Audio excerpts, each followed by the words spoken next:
My name is John Cunningham with C2 Freight Resources. We are a Hub Zone certified logistics company here in Houston, Alabama. We've been in business for over 20 years, working with the Department of Defense and the federal government, among many other customers. C2 is committed to truckload shipments along with less than truckload shipments across the United States, Canada, and Mexico.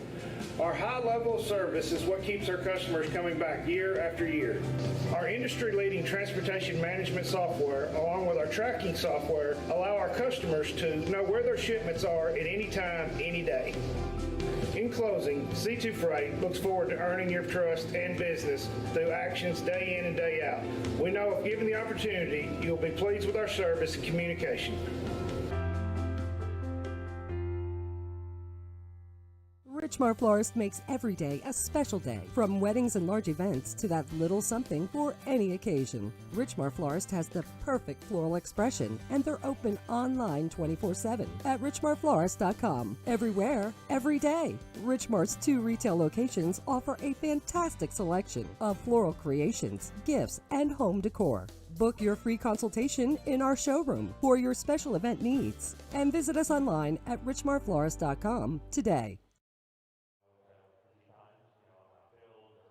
It's just 5 days before St. Patrick's Day. Tonight, we're in the Irish Hills of Michigan at Michigan International Speedway. Welcome to the Mega Player 86 IndyCar Series on the Elite Racing League and the Elite Racing Channel. Good evening, everyone. I'm Mark Gillespie along with Rishov Kozla. And tonight, it's the Wood Motorsports US 500, 250 laps around the 2-mile high banked oval here at Michigan. Rish, what can we expect tonight? We can expect some, well, first of all, a long race here. The first of our triple crown, effectively, of 500 races. So starting here at the US 500, of course, the infamous Indy 500, and then going to Texas Motor Speedway for 500 laps. Infamous? Infamous, my butt. It's the most famous race in the world. How dare you call that the infamous Indy 500? Thought I'd get a rise out of you by saying that, absolutely. Damn right it will. But no, I mean, who doesn't love the Indy 500? Come on now. But yeah, I mean, this is the first 500-mile race that we've got during this season. This is the first real test of endurance that these drivers are going to have to face. 250 laps around this 2-mile racetrack, Michigan International Speedway. I absolutely adore this particular racetrack. I can't wait to see how these IndyCars race around here, and expect to see 2-3 wide on restarts here through these corners, because you've got long, flat, sweeping corners. Low banking, but that should keep things nice and close between a lot of these drivers. I cannot wait. And if you've watched trucks race and the stock cars race at Michigan, you haven't seen anything yet, because Michigan International Speedway was designed for Indy cars. Right now, we're watching the heat race. This is the qualifier for that final starting spot. Ryan Gavell is just a little bit ahead of Tom Holland right now by a 1/10 of a second as they come around on the final lap to complete the race, and we'll see who gets into the field. Theoretically, both of these guys should make it in, but we have to set the final pit of the grid following qualifying. And let's watch as Ryan Gavell in that yellow number 1 car heads down into turn 4.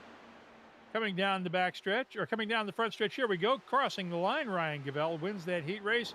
Tom Holland, oh! And Tom Holland gets into the back end of Ryan Gavell, spins him around, and we have a little bit of virtual pixel work that's going to have to be done before they grid up for the start. Yeah, thankfully that was the heat race. Do we have a replay on that, Rish? Ooh, let's see if we can. Might be tricky to do since the session advanced, but we'll give it our best shot. Fortunately, no real drivers, no real damage. All the damage is virtual in iRacing, so that should not affect their ability. Let's watch as they come down now in the replay here. Let's watch as Tom Holland gets into the back end, trying to go for the win. After they cross the line, he comes down, ducks under Ryan, spins him around, and puts Gavell into the wall. I will say, how about that new That new damage model, though, that iRacing has put on, these cars seem to break apart a little bit more like you'd normally expect to see in an IndyCar, rather than, you wouldn't really expect to see the carbon fiber tubs start bending like you would a stock car. So I'm a big fan. I think that's going to be interesting to watch, as we're sure to have one or two incidents here during this long race. So we'll see kind of how these one cars. or two? I'm being optimistic. I just sat through. Last time around, we raced 2 weeks ago at Long Beach. We had 3 cars finish the frickin' race. Come on. That was Long Beach. I just sat through a 500 lap race at Bristol Motor Speedway in the stock cars on Wednesday, and that one was a crash fest. Let me tell you, I am being very optimistic. I'm being hopeful that we get some green flag running here. I think these guys will behave themselves in these Indy cars. I hope they'll behave themselves in these Indy cars here tonight. You lose a bet or what? I'm just here to make some really hot takes. Henry Bennett is your pole sitter tonight. Adriano Pinero, who won last time around at Long Beach, is your outside front row. Nick DeGroot, Chris Wilhite, Thales Toledo, Eric Troiano make up the third row. Alexander Vandersant, Tyler Fode, the fourth row. Gil Ribeiro, Victor Del Porto, the fifth row. Carlos de Aguilar and AJ Musselman make up the sixth row. Yeah, one thing that we're not seeing from the starting grid is that we're actually going to be taking this grid 3 wide for this this start. For those of you who are history buffs who might know why we'd be doing that, it's because we like carnage. Yeah, exactly. I said we'd keep things nice and peaceful, but I guess not. But yeah, the grid shows 2 by 2, but we will be starting these guys 3 in a line per row. It's going to be an interesting traditional 500-mile IndyCar start. Yes. 3 wide. And we should have some fun with this, but these guys know what they're doing. We'll get through the first lap safely. Second lap, not so sure, but we'll see what happens. I'm looking forward to turn 1 and just seeing how these cars fan out from starting 3 wide. The guys in the middle, they're going to be the ones who I think are the most afraid, just as you have at the Indy 500 or any time they line the guys up 3 wide. You do not want to be the one starting in the middle here. Right, because essentially you are a sandwich, and you're either going to get screwed up by somebody in the front or somebody in the back is going to run over you on the way out. Exactly. So you just basically want to, I think you pull the James Hinchcliffe move of 2015, I think it was, where you just gun it straight away, or not 2015. He didn't take part in 2015. I think it might have been 16 or 17, but starting 16 when he was on the pole. 16 he was on the pole, but one of the years he started in the middle lane and he just gunned it before anybody else did, just to get away from anyone. Or you pull I don't even know who I'd think of when I'd say this, but you start in the middle and you just let everyone else go and you just kind of have your own restart, keep it safe. You've got 250 that would be laps. The Milka Duno maneuver. There we go. All right, we're getting them also lined up known as wide. the human chicane. Let's watch as they bring him around for the 3 wide start. This puts Nick DeGroot on the outside of the front row. How about that salute? That's a great look. There's no situation where 3 wide Indy cars does not look good. That's a beautiful 3x3 file there. As the pace car pulls off, are we doing an extra pace lap tonight, or are we going to go for it?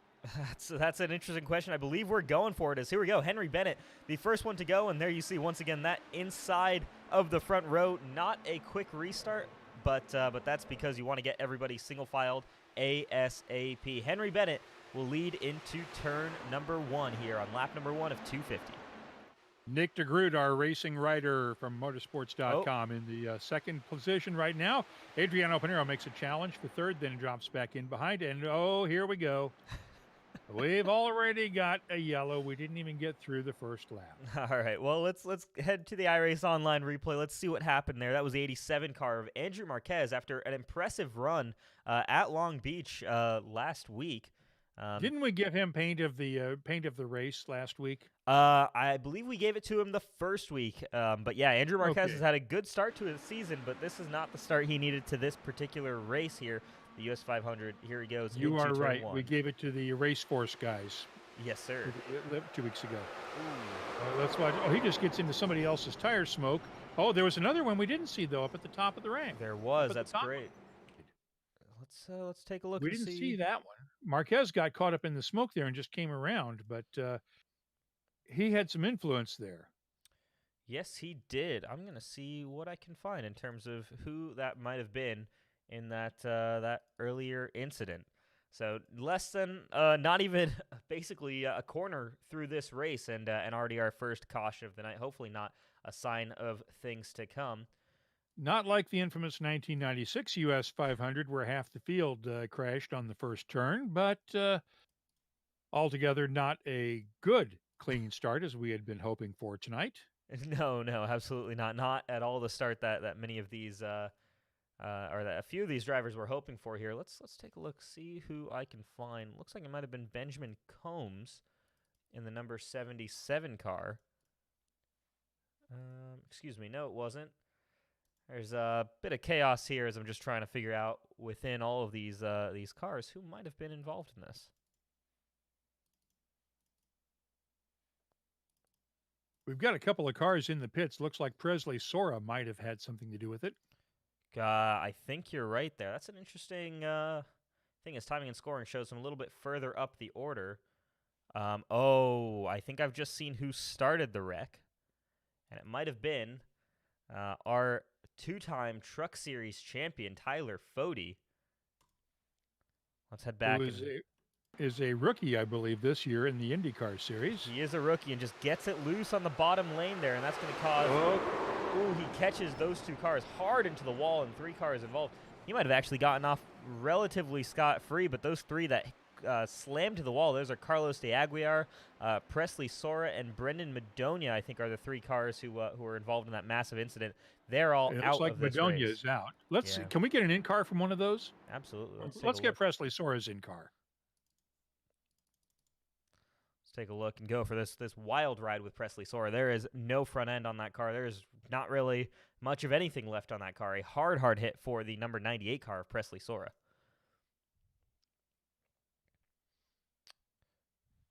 See if we can... Much like the 98 in the real-world IndyCar Series these days, a bit of a hard luck evening for Presley.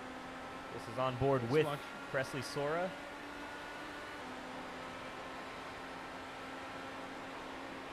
We come down, there goes Fode. And nothing you can do. Yeah, not a chance. So yeah, Carlos de Aguiar. Was that Madonia that got into him, or it was de Aguiar. De Aguiar, okay.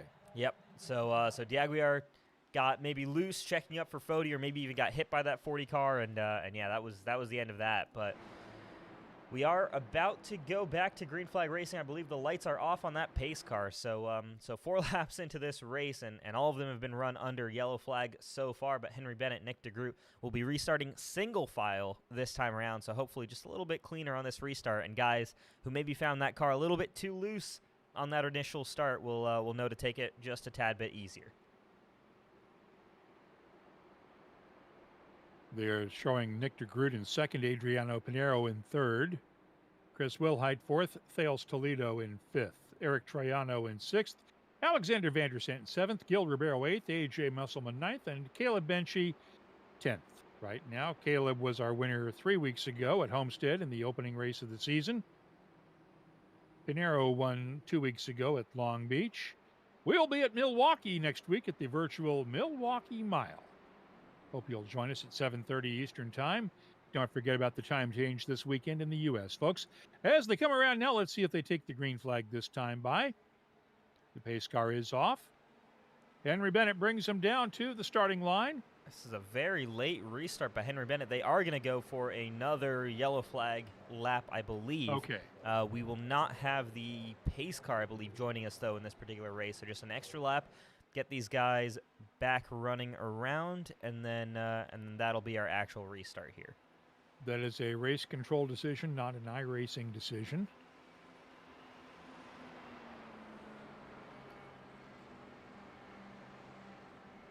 We can always tell when Henry's in front because we can't read the number on the car, but he's the only one with that dark green paint job. Yeah, just that kind of solid green almost. I don't know if he even has any sponsor logos on that particular car. So if anybody's watching and has some cash to lay around. Henry Bennett certainly knows how to get that car running up front during these races, and is in contention for victories as well as pole position. So definitely. And he was the champion last season, wasn't he? Absolutely, reigning champion, driving that #1 car. So it's crazy that he doesn't have somebody on board with him for this season. So absolutely, hop on board. You'll get tons of TV time as we talk about Henry Bennett after most qualifying sessions on these ovals. But he's going to be leading this field back to green.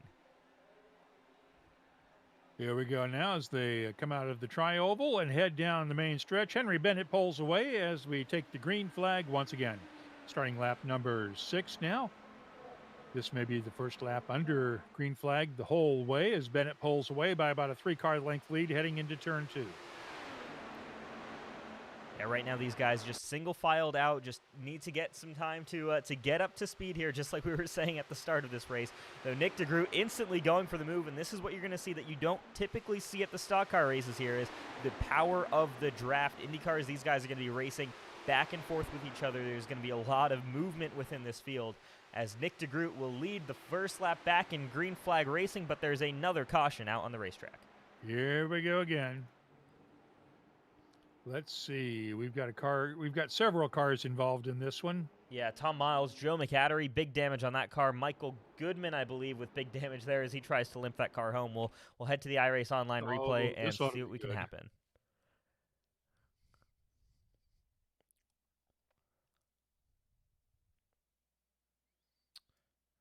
All right.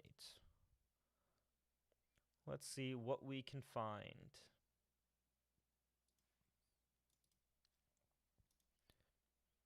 Like we got something right here, so watch this yellow car on the bottom. That's Michael Goodman, just gets loose, and there's actually 2 incidents that occur at the same time there.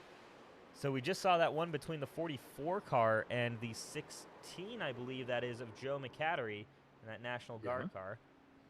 And then what happened in the back? Tom Miles, excuse me, the 06 car that we saw, and there was another incident. Yeah, like you said there, something else happened here with 2 other cars. Let's take a look and see who else was involved in that particular caution.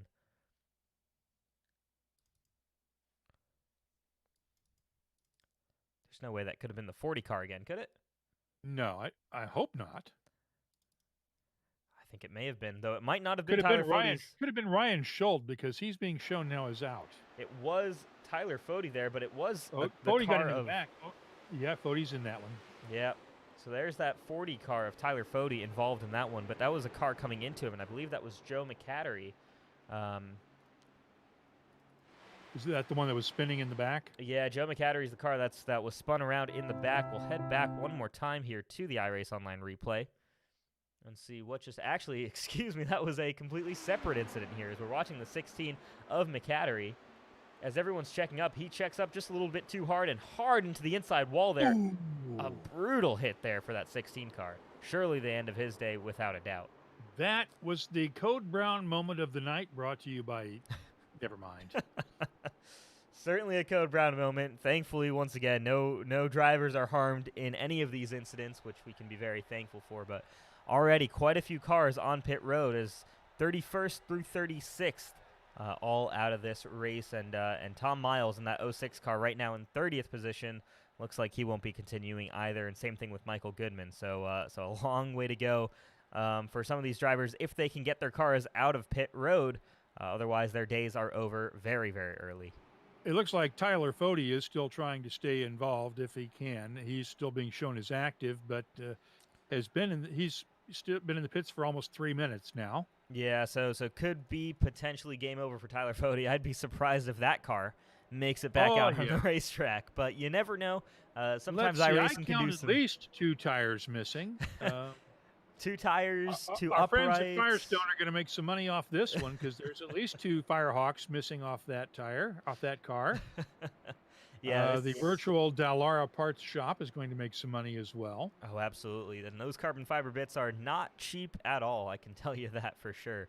But Nick DeGroot back up front, he's enjoying this I guess somewhat clean air that he's got right now, but he's also surely got to be nervous for the draft that Henry Bennett and Adriano Pinheiro can get from behind him. Lots of talented drivers in this field, a lot of depth within this field, and staying out front is not going to be easy.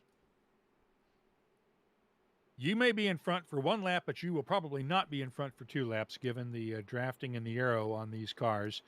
But let's watch as Nick de Groot comes around. Are the lights off on the pace car? They are indeed. So we should have one more lap now before we head back to green flag racing. Due to that, for some reason here, race control wants us to run one extra pace lap after that pace car goes back in. Not 100% sure what the reasoning behind that is, but that's what we'll abide to here in the booth.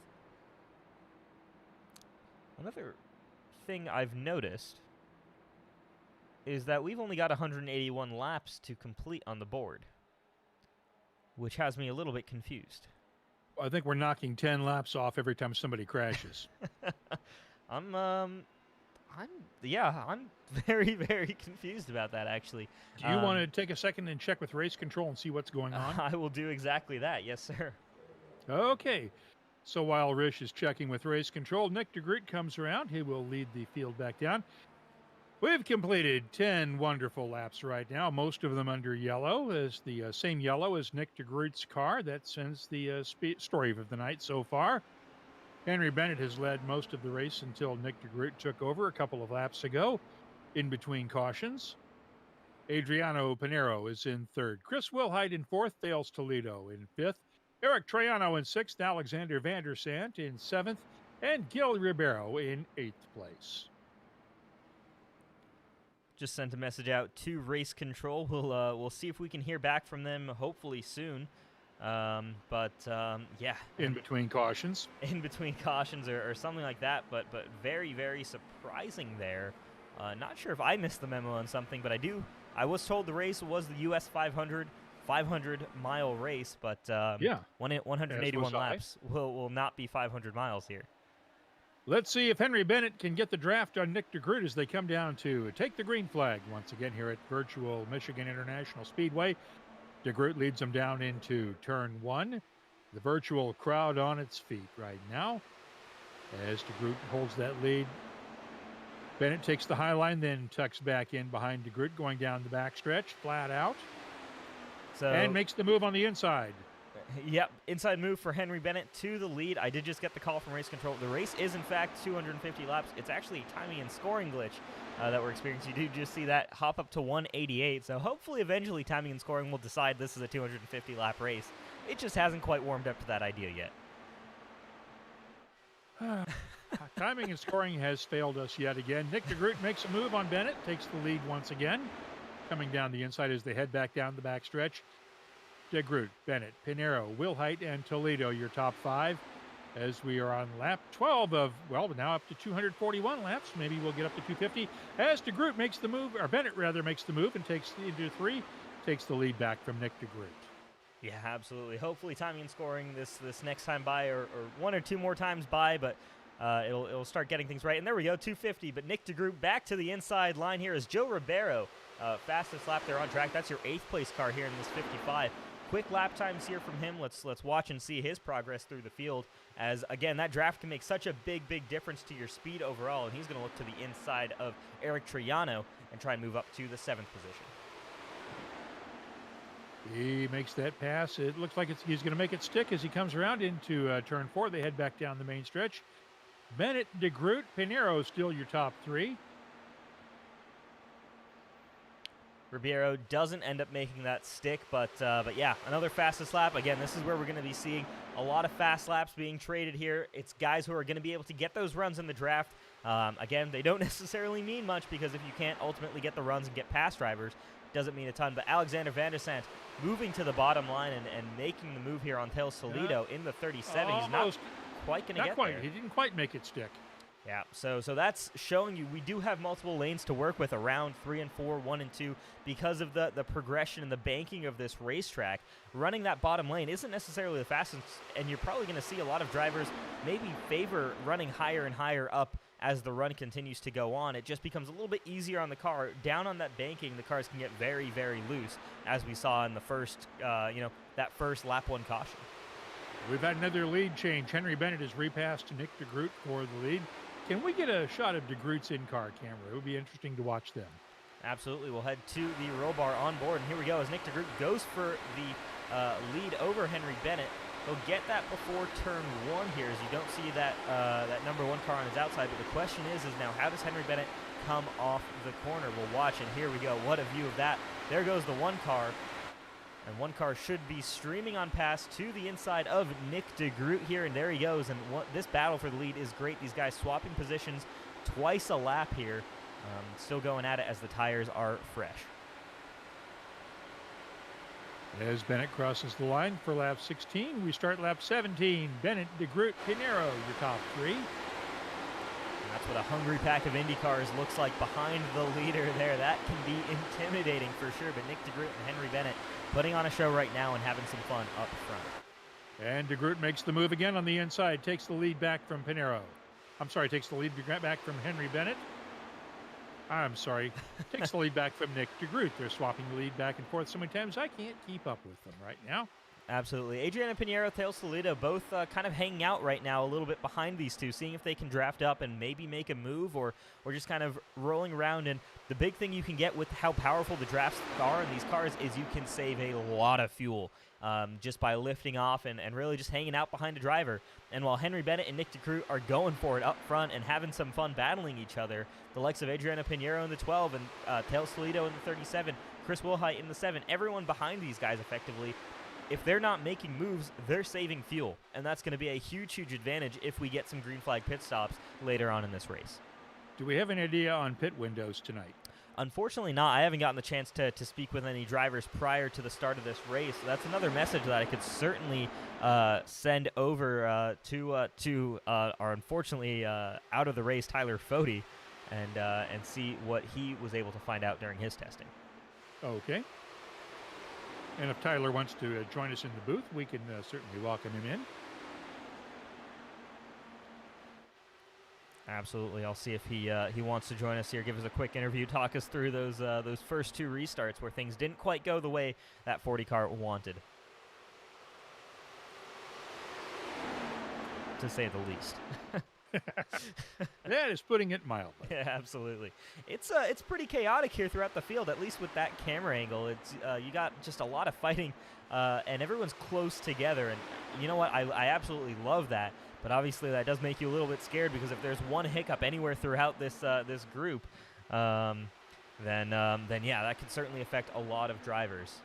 But that is what makes IndyCar so much fun in the real world as well, as Henry Bennett gives up the lead again to Nick DeGroot heading down into turn 1. We've actually had about 10 laps of green flag racing so far.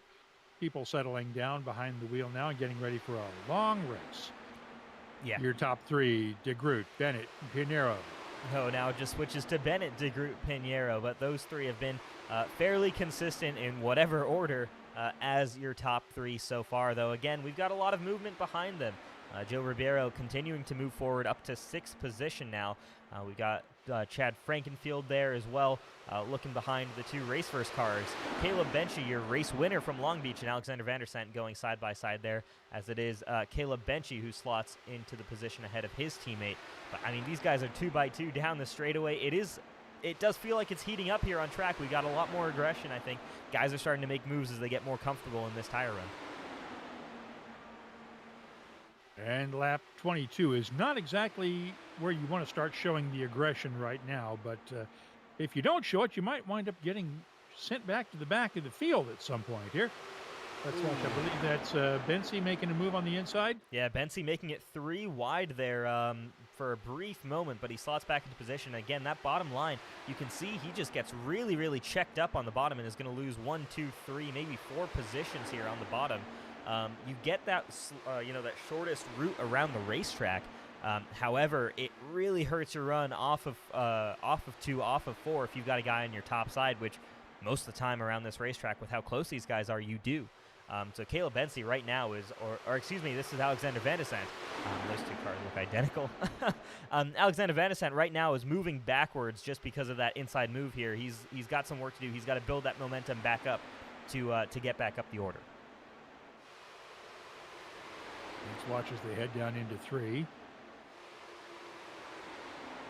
You've got Rexing versus Van der Sant as Van der Sant tries again on the inside here, trying to see if he can get a run, but no, he's going to lose out to Jari Brupaker as well here in those bright yellow wheels on that 88 car, which again, massive fan up here in the booth. If you want to get on Mark and mine's good side, give yourself a very bright colored livery or a very easily identifiable livery. We will love you up here. Give us one we can distance. Still hugging that bottom lane for Alexander Van der Sant. He's getting that to work for him, but here we go. He slots up to the top. We got trouble. Slotted up into the top right in the moment where you didn't want to slot up to the top. Big checkup on that top lane. We'll head to the iRace Online replay and see what exactly happened here. At least 3 cars involved in that one. Yeah, I think based off of just what I quickly saw there, might have been even 3, 4, 5 cars involved in that one, which is just absolutely brutal. Let's see who all was involved in that particular incident. I do believe our last or 2 races ago race winner, Caleb Benchie, was involved in that, and he was. Again, another situation where I think we've got an incident happening next to another incident, as we'll show you guys what happened here with Caleb Benchie. You can see him there on the bottom as he just makes some side contact, and that just kicks off this whole chain of events there. A number of cars involved in that incident. Who did he make the contact with? I could not catch the number on that one. That car, I believe, was... I'll head back to the iRace Online replay and see who that might have been. Looks like it might have been... I'm not going to speculate, but... Let me take a look here. And we have the field hitting the pits right now. Absolutely, yeah. So important action on pit road right now. We'll see what happens there. I'm trying to see. It was the 55 car of Joe Ribeiro that he made contact with. I can confirm that, though. Behind them, there was another incident as well involving the 7 car of Chris Wilhite. So that was the incident that we caught on camera. We'll head back to the live picture. There you see Chris Wilhite checking up for the incident in front, coming down, hitting Alexander Van der Sant, as well as, I think, who was that who checked up into him? I think it might have been Jared Rexing there. There you see the damage on that 10 car. Benjamin Combs in the 77 car with damage there. So lots and lots of damage throughout this field. Great catches on the replay there, Rish. Brian Blauman has taken over the lead right now on the exchange of pit stops. Yeah, so Brian Blauman and Ryan Gavell, both of them staying out teammates for Lake Norman Motorsports, making that call to stay out on track. 27 laps into this race, they're probably betting on a caution in the next 10, 15 laps here, hoping they can hold on. So getting themselves some screen time here. Henry Bennett, Nick DeGroot will restart in the 3rd and 4th position as they come off pit road 1, 2, and Adriana Pinheiro, the 3rd off of pit road. The rest of the top 10, Thales Toledo, Chad Frankenfield, A.J. Musselman, Jari Brupaker, and Derek Troiano round out your top 10. Wilhite, Van der Sant, Jared Rexing, Caleb Benchie, Gil Ribeiro, all still in the pits, all still being shown as in the race, but falling further back as the damage gets repaired from those wrecks.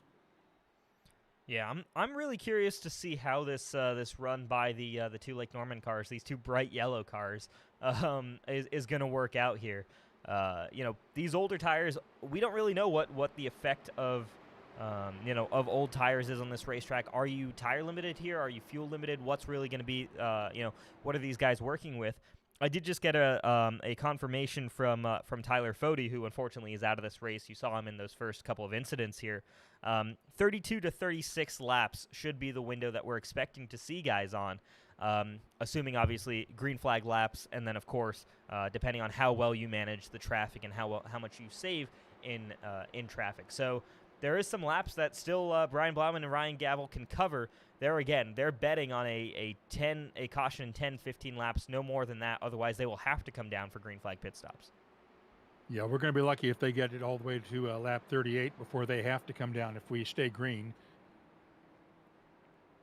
Lights appear to be off on the pace car. Lights are off on the pace car, so we'll have one more lap after that before Blauman and Gavel take the field to the green flag. Oh, we've got them coming down pit road, actually, so an interesting call by them. That's curious. So as the pace car peels off, both Ryan Gavel and Brian Blauman dive down pit road to grab potentially both tires and fuel there. So not sure what the strategy call there was for those two staying out. They may have realized that, we got a little closer than we thought. Potentially that could be the situation. So getting out of the way now, and it is, once again, Henry Bennett, Nick DeGroot, Adriano Pinheiro up front in the top three, but Chad Frankenfield moves his car up to the fourth position with a strong time on pit road here. So we'll keep track of that 15 car, as he's kind of the one of the survivors of the craziness that was on pit road. Or, excuse me, not on pit road, but the craziness that brought out this caution. It seems like the safest place to be right now is out in front, because if you're out in front, you're not going to get caught up in anybody else's mess. But then again, once we start getting around to lapping traffic, it's going to be interesting to watch. But let's watch as Henry Bennett leads them down into turn 3. Nick DeGroot, Adriano Pinheiro, Chad Frankenfield, and A.J. Musselman, your top 5, as we get ready to go back to green flag racing here at virtual Michigan International Speedway. Once again, you're watching the Wood Motorsports US 500 on the Elite Racing Channel, the MegaPlayer86.com IndyCar Series, as Bennett takes the green flag, heads down into turn 1, followed by Nick DeGroot and Adriano Pinheiro. Yeah, so once again, nice and spread out on this restart, and that's what we like to see. You don't want to see guys getting too impatient here. Give themselves a chance to breathe. Just kind of relax a little bit here on this restart, and then really start getting into it as the run goes on. Maybe get a little bit more aggressive. Again, we're on lap 30 of 250, a long way to go in this race. There's no reason to be, taking cars 3 wide or pushing super hard. Give guys just a little bit of a berth. We know it's iRacing. We know there's that netcode issue that's always present. We know there's a ton of different factors that could certainly play into this race that could take you out of your control. So why not just put yourself out of harm's way? Take it easy on the first. Honestly, 150, 175 laps, even 200 laps here. Just get your car to that point so you can compete for the win between 200 and 250. And, of course, we probably should tell our leaders that, because DeGroot and Bennett have switch-flopped the lead 3 times while you were talking there. Well, so they're not listening to us, but they're not that's listening, okay. And that's probably better for the broadcast as a whole, because it gives us stuff to talk about, doesn't it? It gives us action to talk about as Henry Bennett back to the inside on Nick DeGroot for the lead of this race. Chad Frankenfield has moved up into 3rd ahead of Adriano Pinheiro and is making a move on Nick DeGroot for 2nd place. Let's see if he tries to make that pass go. Here comes DeGroot. Yeah, Frankenfield, we know, is not going to be one of those guys who wants to sit back and save fuel. He's going to be one of those guys who wants to lead this race if he can for all 250 laps. So this 15 car looked to it to be aggressive here on these restarts as he dives to the bottom of Nick DeGroot. He's going to follow Henry Bennett through the corner. Can Chad Frankenfield make the move? We've seen that bottom lane not necessarily able to make it stick the whole way around. Nick DeGroot's going to hold on the outside. Couldn't quite make it stick. Frankenfield tucks back in behind Henry Bennett as Nick DeGroot comes down, takes the lead on the inside going into 3. Pinheiro's making a move on Frankenfield now for 3rd. Getting back in order as Henry Bennett, Nick DeGroot fighting it out. And here we go. Chad Frankenfield once again with the move down to the bottom, trying to follow Henry Bennett through, and he's going to clear Nick DeGroot at the start of the corner. He's going to slide up in front, and that should be enough to get the 15 car in front. But watch out, because Nick DeGroot is going to peek that nose out, and I think he's going to try and make a move. Actually, maybe not. Frankenfield around for the lead. Yeah, Frankenfield going to the lead now and takes the lead. And DeGroot comes up around inside Bennett, then tucks back in behind him as Chad Frankenfield comes down to lead his first lap tonight, followed by Bennett, DeGroot, Pinheiro, and here comes DeGroot or Bennett rather, around Frankenfield. He takes the lead going into 1. Yeah, so how about this kind of trio here going at it for this lead of the race? All three of these guys seemingly want to lead as much as possible, and right now they're giving us some great action on track as Chad Frankenfield once again to the inside of Henry Bennett, going to try and go for that lead. He's kind of become the new sparring partner with Henry Bennett as Bennett and DeGroot, or as DeGroot now is struggling a little bit to get back up into the second position, though again, it's all about momentum. Carrying runs through corners. One lap you could be slow, but it's very easy to then pick up the draft and make the move once again. As there you go, Henry Bennett just does, taking Frankenfield into turn 1. Yep, and Jari Brubaker back into this fight as he makes the move on Adriano Pinheiro. He's going to try and make the move on Nick DeGroot as well, alongside down the inside. Jari Brubaker could be up from 5th position up to 3rd by the end of this lap. Not quite able to get there, but still could be a 4th position for this 88 car, or maybe even not, as they're 3 wide for the lead, guys. 3 wide guys, going into turn 1. on lap 37 of this race. Bennett takes over the lead again. Still 2 wide, Frankenfield and DeGroot. They are aggressive up front here. Again, everybody just really badly wants to lead this race right now, which is so intriguing to me because, again, early on in this race, you'd almost want to just hang out. I get that being up front, you're less likely to be involved in a wreck, but honestly, if you're fighting this close and this hard, you're probably a little bit more likely to be in a wreck right now and early on, and it's great these guys are getting the TV time here, but, man, it's a risky game they're playing. As Bennett takes the lead again, we're going into turn 2. Frankenfield, DeGroot, Pinheiro, Brubaker, your top 5. As they go buzzing like a bunch of angry bees going into turn 3. Here goes Frankenfield on the inside. Around Henry Bennett. Nick DeGroot tucks back up into 3rd. We're on board with Nick DeGroot right now. That's Bennett's car up ahead, ahead of Frankenfield. Yeah, just they look go at the side by speeds. side. Look at the speeds here that DeGroot's carrying, and you saw him actually didn't really gain a lot down the straightaway. You could tell he was lifting off the throttle there. You could probably hear it as well. Lifting off the throttle, now using this chance to save some fuel after he was fighting with Henry Bennett. Again, gets the run up 226, 227, almost 230 miles an hour here at Michigan. I mean, these cars are absolute rocket ships, but right now he seems pretty content just hanging out at the back, maybe playing a little bit with weight jack or figuring out the balance on that car before he goes for another attack. This may be our longest green flag run of the race so far, as Bennett takes the lead from Frankenfield going into 1. See, now, Mark, I've learned never to say that because following that statement typically is a caution. You're right, I know. So and don't get me wrong, I make that mistake very frequently, but I'm learning here, and we're learning here. And the more we're trying to compliment the guys on actually being able to get through 10 laps without having a caution flag, but Frankenfield now, nope, Bennett takes the lead again from Frankenfield. Yeah, that you want to be on that bottom, it seems, just for that initial overtake and want to just kind of slide up the racetrack to get the run off the corner as well, because otherwise you're really susceptible to a move just like this as Frankenfield goes back on Henry Bennett.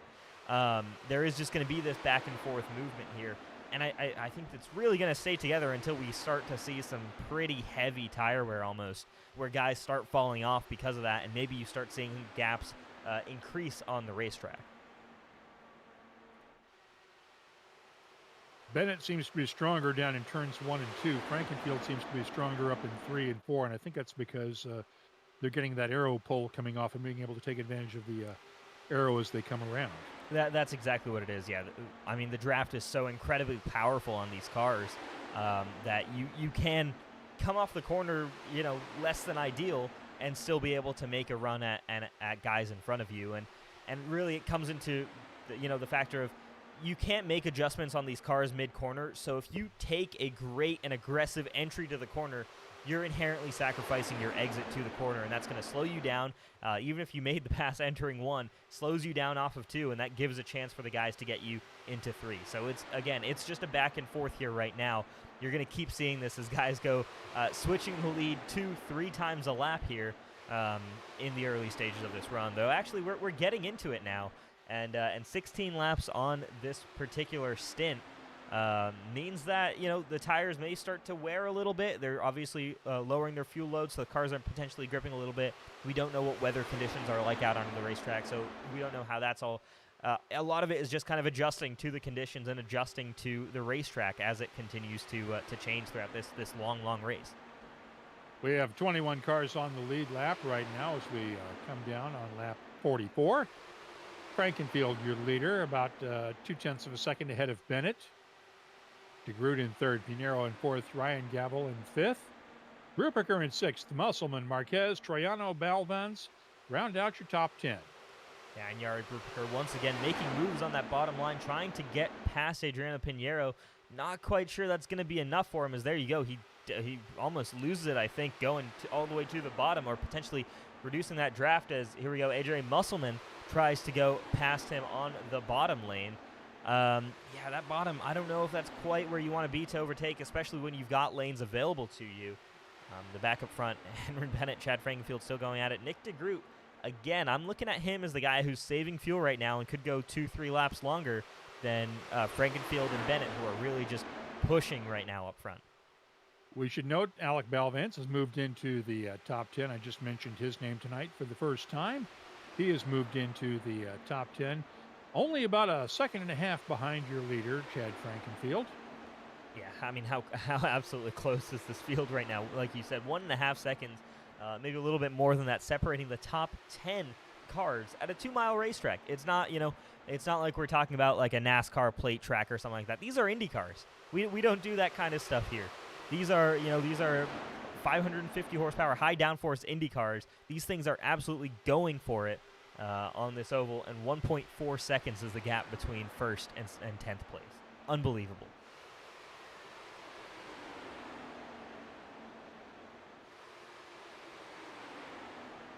Let's watch as Frankenfield comes down.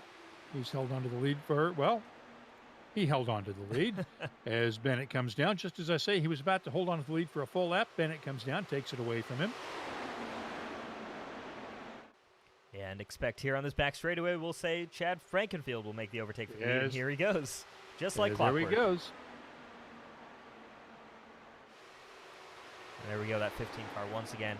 Back up front, and once again, Nick DeGroot not really doing anything, just hanging out, watching this battle. I don't know if that's, again, a purposeful decision. To me, it feels like it is. It feels like that 89 car of Nick DeGroot is just hanging out right now, enjoying the fact that these guys are battling and enjoying the fact that he's getting free draft off of them. Same thing with Adriano Pinheiro. Or it could be a situation where if you're running third position, you're not able to make the same gains on the guys in front that you would be, that the second place car is able to make on the leader, because second place has a draft that they're working with, and you can't make those same kind of runs. I do want to mention, how about Ryan Gavel? We saw him pit just before this restart, so basically restarted at the tail end of the lead line. He's up to 5th position, made his first start at Long Beach, was impressive, started that car in the front row, and in his second start here, right now is running P5. Ryan Gavel, an impressive run so far in that 01 car. He has had a great career in some of the other Elite Racing League series, but just joined the IndyCar Series this year for the first time. And you're right, doing a brilliant job right now, running 5th, about half a second behind. Yeah, he's going to try for potentially making a move on Adriano Pinheiro. He's going to come up, get that run off of turn 4 there. He's not quite going to have it, though, as Pinheiro ran that top lane. Again, gives you that extra momentum up top at 231 miles an hour there down the front straightaway, which I remind you is slightly curved. And yes, you may look at it and think, oh, that's nothing, but at 231 miles an hour, it's significant. It's noticeable, absolutely. So, I mean, it's crazy the speeds that these cars are capable of, even here on a sim. But in real life, I mean, when you show think him what about it looks like. Let's show him Ryan's in-car as he tries to make that move on Pinheiro. Yeah, so this is 220, 230 miles an hour around Michigan International Speedway as Ryan Gavel tries to make the move on Pinheiro, but he's not. You see there, he backs off as he gets the run. He lifts off the throttle. So I think Pinheiro, DeGroot, Gavel, all on that same idea of let's just save some fuel right now. Look, we know we can get the run. If I'm sitting in 5th position, I think Gavel's confident in his ability to make that run for the lead. So why not just save the fuel right now? There's no points for leading lap 53. Good point. And if you heard what F1 star Danny Ricciardo had to say the other day about racing IndyCar, some day goes, we just said, well, all you have to do is just turn left 4 times. Yeah, right, Ricardo. Strap it in and let's see how you handle this. Because they're pulling maximum G-forces in those turns. Absolutely, and I think you look at any F1 driver who comes over to IndyCar, they suddenly realize it's no joke. I mean, Roman Grosjean moved over to IndyCar after last season, and he's been talking also offseason about just how physical the cars are, and same thing with Marcus Ericsson when he moved over, Alexander Rossi when he moved over. So many former F1 drivers come over and talk about, wow, this is some real, hairy-chested man's racing here. You got no power steering. You're doing over 200 miles an hour on the ovals. It's some pretty chaotic stuff and some pretty hardcore stuff here in IndyCar. And when you talk about that, I can't wait to see what Simona Di Silvestro does when she makes her return to the 500 this year. Oh, absolutely. To see her in Penske equipment is going to be extraordinary. I think, you've got a real chance at, potentially our first female winner, or, the best result for a female driver in the Indy 500 at the very least. That's going to be, I absolutely can't wait. I think that's an amazing opportunity for her. I cannot wait to see that, because she is one of the most badass race drivers anywhere. Absolutely. After what she's gone through over the years, and to see her in good equipment, she's going to make an impression this year.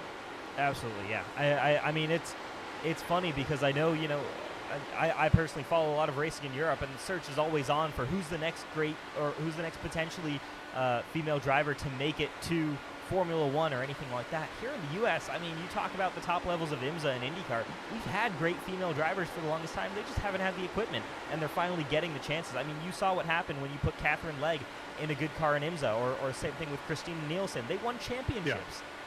Yeah. Amen. And if you give them the money and the sponsorship and the backing and the equipment, they can come to IndyCar and kick ass all day long. Absolutely. There's no search for the next great female talent. They've been there. They exist. You just need to give them the cars. Search is for the money. Yeah, absolutely. That's what it's for. And big shout out to Roger Penske for helping get the funding for that team. That is absolutely massive. And I love the diversity programs that they're already pushing here in IndyCar, with both that new Indy 500 program as well as the Force Indy program that they've just started up in the USF 2000 series. Right, that's going to be the key to getting drivers into the pipeline for the future. Absolutely. Let's watch as Ryan makes a move right now on Henry Bennett, who's dropped all the way back down to 5th place. Yeah, Henry Bennett falling back some ways here as he's got 30 laps on those tires. They may be starting to wear them. Yeah, I mean, he's been battling it out with Chad Frankenfield. I mean, you look at Chad Frankenfield, he's fallen back as well. It could also be a move by these guys to say, you know what, we've had our fun up front, time to save a little bit of fuel. The guys behind us have been doing that for the past 30 laps. It's probably time we did the same thing, but they might be getting ready to come down to pit road anytime soon here, because Bennett and Frankenfield didn't get a chance to save much fuel. Meanwhile, DeGroot up front, who's got the biggest lead I think we've seen so far tonight, Pinheiro, Brupiker, and Gavel have all been saving fuel here in this top 6. They're going to be able to potentially run a little bit longer, 1-2 laps longer than Henry Bennett and Chad Frankenfield. Let's see if we get any indications of pit stops coming as they come down the back stretch right now. DeGroot, your leader, Frankenfield, Pinheiro, Brupiker, and Ryan Gavel. Henry Bennett, Musselman, and Marquez round out the top 8. Triano and Gessler. We haven't talked about Thomas Gessler much in the 61. He has now moved into 10th place tonight. He's going to move up to 9th place as well as he's working the outside of Eric Triano, and there he goes, Marcus Geisler, up to the 9th position in that 61 car. Again, slow and steady progress for the 61 car. That's what you want to see. Same thing with Andrew Marquez, AJ Musselman. These guys aren't going crazy aggressive. They're not making ridiculous moves during this race. They're kind of hanging out in this top 10. They're hanging out 1.5 seconds back from the leaders, so very much still in the fight. But you're also giving yourself the space to work with here, as there's absolutely going to be more chaos down the line, like we've got them 3 wide across the racing, across the start-finish line, lap 61. 3 wide to complete lap 60 as Pinheiro comes down and takes the lead for the first time tonight. Frankenfield, DeGroot, Bennett, and Gavel, your top 4. Followed by Henry Bennett, and here comes Frankenfield around to take the lead back from Pinheiro. Yeah, and Pinheiro are... And here comes DeGroot trying to make a move on Pinheiro as well. Yeah, I'm definitely looking at Pinheiro once again. We saw how good he was at Homestead Miami Speedway for the season opener this Speedway of this season, and ended up victorious. Goes underneath.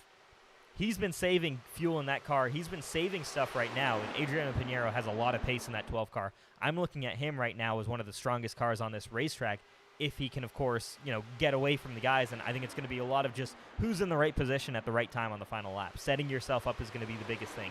It may not necessarily be a case of the fastest car wins. It's going to be the smartest driver wins this race, I think, is how we're going to see this play out. And Frankenfield moves back in to take the lead. Oh, really close coming down to complete lap 61. We're on lap 62 right now. We are 36 laps into this stint. We should be seeing cars heading for pit row any time now. Yeah, take into account maybe the 3 or 4 pace laps these guys had, but within the next 1, 2, 3 laps, these guys will be coming down pit road absolutely here. So Chad Frankenfield on the bottom of Pinheiro. He's going to stay out here, but anytime you see a car moving to the bottom, I'm thinking he might be starting to come down pit road. And, of course, there's also making sure you communicate with all these guys because they're so close together. Communicate with everybody else on the racetrack that, hey, I'm going to be slowing down. I'm going to be checking up out of 4. Don't run into the back of me. No spotters right now, as far as I know, in the series. Well, they've got some. They got the virtual spotter, but yeah, not quite the same though. They don't give you as much information as you'd like. I can certainly attest to that.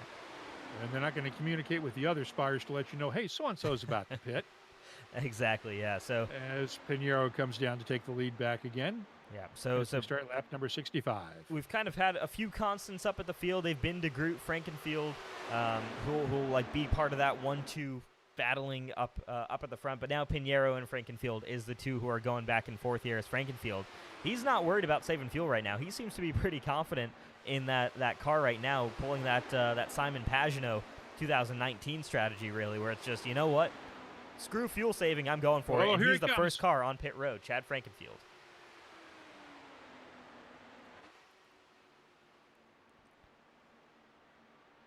You want to be the first one in when the pit window opens, but you want to hold off as long as you can before you make that stop. That should set Frankenfield up later for the later on in the race. Yeah, the big thing for Frankenfield right now is making sure he doesn't go down a lap, which I'm not sure he's going to avoid here, because the worst thing that could happen here is if these guys go around for 1 or 2 more laps as Nick DeGroot comes in, but Pinheiro stays out another lap. Pinheiro's going to lap Chad Frankenfield. If the caution comes out right now, Chad Frankenfield's screwed. So it's a bit of a gamble. Frankenfield only had 9.5 seconds in the pits, but his delta time was 33.5. Yeah. And these guys are running 32-second lap times, but you've also got that apron that you're speeding up and slowing down for entering and exiting pit road. So you're really losing somewhere around 40 seconds, maybe even more than that, on pit road here by coming down. And you can see another lap here by Adriano Pinheiro. This is the advantage you get by what he was doing, running in 3rd place, running in 4th place, and just saving some fuel. And he's in the lead. Pinheiro's got to stop soon. He's on 41 laps in this stint. He has got to come in the next lap or 2. I would assume within the next lap or 2, absolutely. I don't think there's that much variability in the fuel run. However, again, 1-2 laps here can make a big difference as they'll keep multiplying on top of each other. As I think we're going to see this 12-car checkup, and he does on the bottom. Yeah, Adriano Pinheiro down he's pit road. coming in. Ryan Gabel, though, I mean, he was the last one to grab fuel. He did grab fuel just before we restarted, so I'd expect him to run 1 or 2 more laps as well.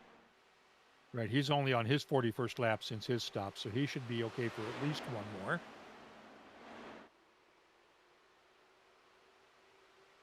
Henry Bennett also in the pits.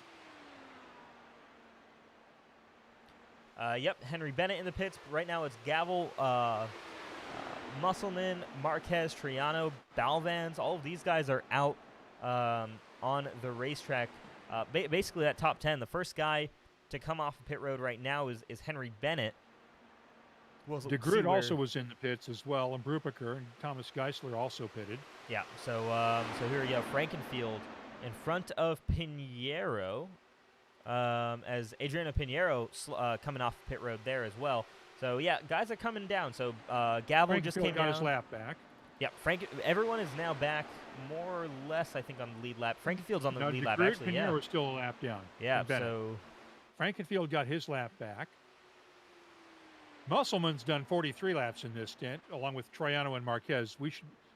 this is They're where all everyone's coming coming down the pits now. Yeah, absolutely. So this is where we start seeing everybody coming down. So the guys left on track, Justin Fortner, Brian Blauman, but they're separated from each other right now. They don't have too much draft support.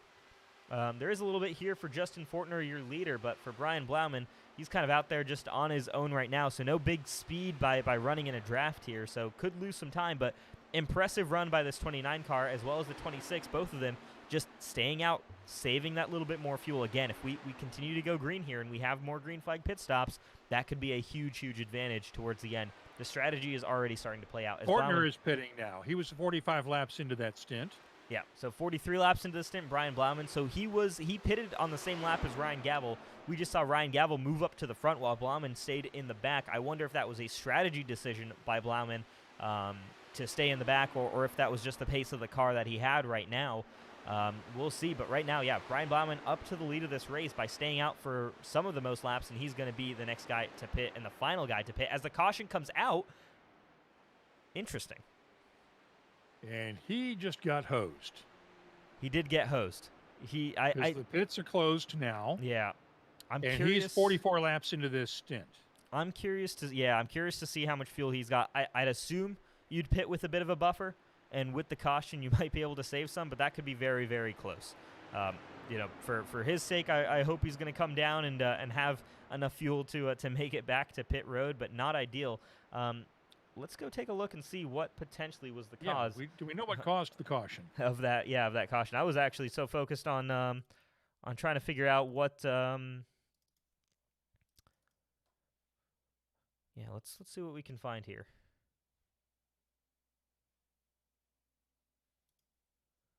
Not quite sure.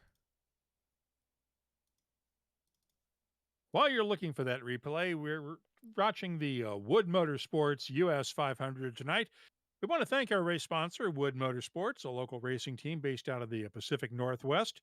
Proud to support one of the best sim racing series on iRacing. Thanks to Wood Motorsports for their support of tonight's Wood Motorsports US 500 from Michigan.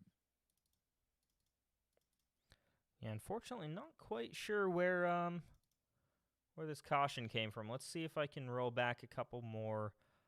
Gonna do a little bit of playing here with the replay, see what I can find, as there's quite a few cars out on the racetrack that could have caused this, and was busy thinking about the fuel strategy on that 29 car when that caution initially came out. And look who's back in the lead now. Nick DeGroot in the 89 car.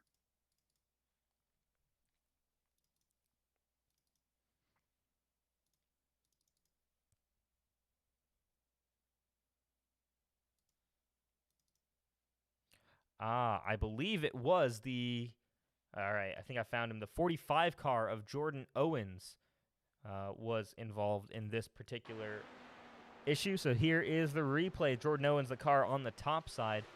Contact there with the hard hit into that outside wall there for Jordan Owens. Was that Shallington that he got into touch with in the 23? Or it was, I believe it was Fabio Viana. Okay. We'll head back to the replay once again to just double check that before I make any claims I'm going to regret. But no, it was in fact Fabio Viana. Okay. So we'll take a look here once again at this replay, this time with Viana. There you see Jordan Owens on the top side, and it looks like it's just a case of Owens going down, Viana going up, and both of them ending up with damage, but Jordan Owens certainly looking like he came off with the worst there, as Viana looks to be okay. He looks to be okay, but he may not be. Yeah, potentially some damage there that we can't see on our replay. But an interesting call here as Adriano Pinheiro makes the call to come down pit road for what's likely a splash of gas here. Again, playing that strategy game, giving up that track position because he knows he can make it up. I like this move a lot, and it looks like it's even potentially tires on that car. Maybe not. 8 seconds down pit road, that's probably tires. So brand new tires for Adriano Pinheiro, despite only running maybe 5 or 6 laps on those. So again, just giving him a little bit more flexibility in terms of strategy. I like that move. Here on lap 75 of 250 tonight. Yeah, update on our leader when the caution came out, Brian Blauman, he did make it down pit road. He didn't make it there, and he's actually going to be restarting 10th. So net positive there for the driver of the number 25 car. So he was able to get off the track just in time. Yep. Okay.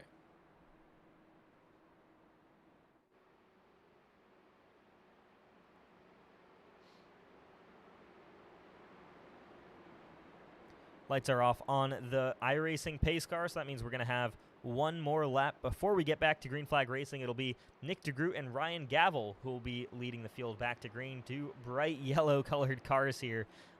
Nice and easy for us to spot, and different shades are enough of different shades for us to pretty easily distinguish here. Think of the one DeGroot's driving as Pennzoil yellow, and Ryan's car is Menards yellow, sort of that yellowish green. Exactly. I'm pretty sure Gavel's got the Menards logo right there, so perfect.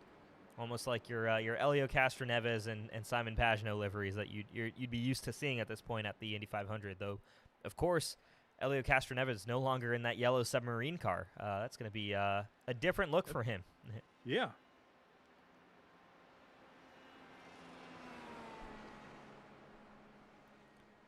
Big gap for Nick DeGroot to Ryan Gavel, as Gavel's kind of hanging out a little bit further back here. They should hopefully be packing up a little bit closer for this restart.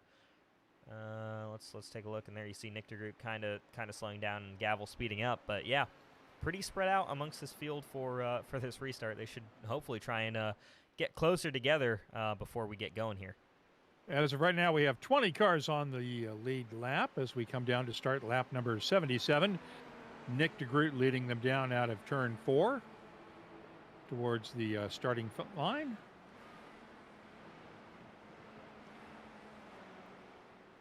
Getting every last bit of temperature in their tires, taking that widest line as possible so you've got a straight shot when you put the power down. And Nick DeGroot goes early here. He's going to lead the field as they go back to green, and Ryan Gavel's going to try and chase him down with a potential run here through 1 and 2. The first restart we've had in over 40 laps. So we'll take a look and see how these guys fare, how they enjoy the close quarters racing again on these fresh tires. Right now seems to be A-okay amongst them so far. And Gavel makes a move going down into turn 3. Takes over the lead. DeGroot tucks back in. Geisler holds on to 3rd. Musselman in 4th. Marquez in 5th. Troiano, Balvans, and Frankenfield round out your top 8. Yeah, so Gavel versus DeGroot, these guys are going to keep going at it, but right now they've got a solid gap in front of 3rd place Thomas Geisler, who didn't quite get away as quickly as the top 2. Though, of course, this draft should help him close right back into this and reduce that gap back down.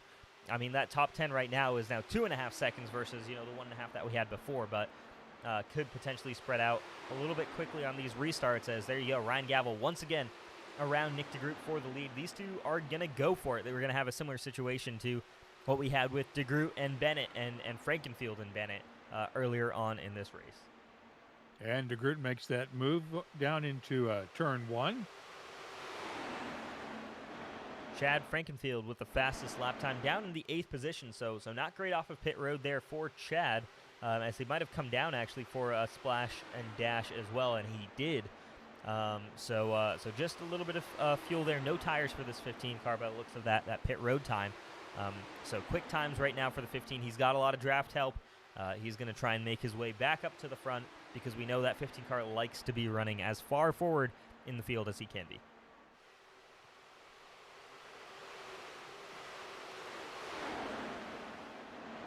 We're on lap number 80 now of 250 in the MegaPlayer86.com Elite Racing League IndyCar Series.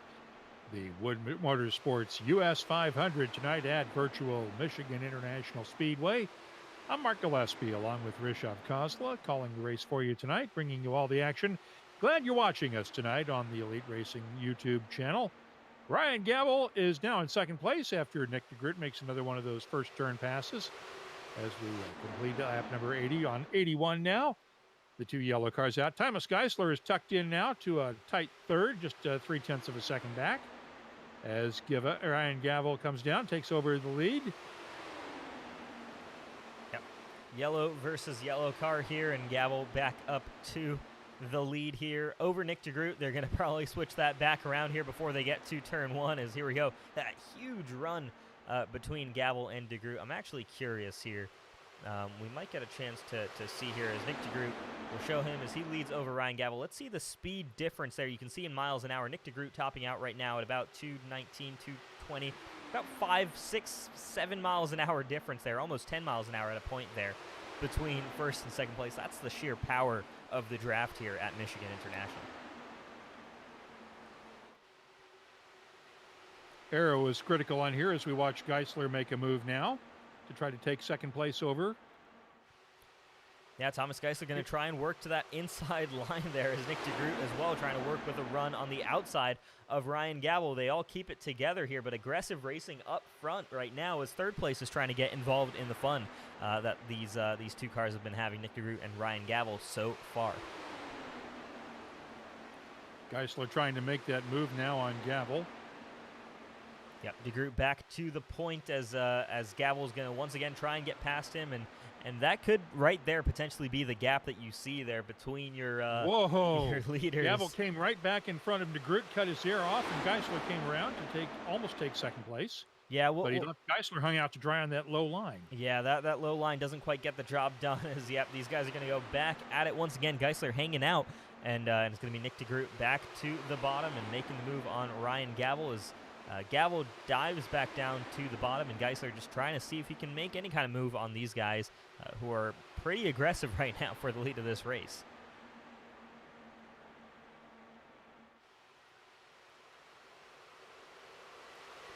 The gap is certainly closing up within this top 10. Right now, 1.1 seconds separating the top 10. You can basically see them all there in that picture alone.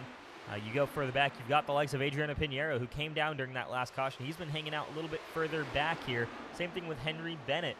Both of them on fresher, or Adriano Pinheiro on fresh tires, Henry Bennett with a top-up of fuel, trying to play some of the strategy game. They're running in the pack right now, a little bit dangerous, as we've seen before, can certainly get involved in someone else's mess, but makes sense to try and go for a slightly different call here.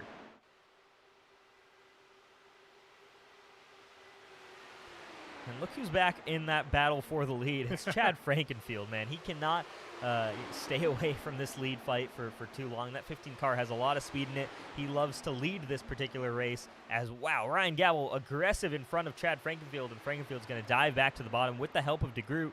Gavel might lose 1, 2 positions here, potentially 3 if Geisler decides to go on the bottom, but maybe not here as Gavel and DeGroot go side by side through 1 and 2. Clearly it helps when they can tuck in behind each other, and if they're in second or third, and go after the lead car and clear that in the pack. And here comes Nick DeGroot. Back making a move now, taking over second place, coming after. Oh, Nick DeGroot spins, takes it out Geisler. DeGroot spun, took out Thomas Geisler, coming into 4. We're still waiting for the yellow flag. We've got tires all over the place.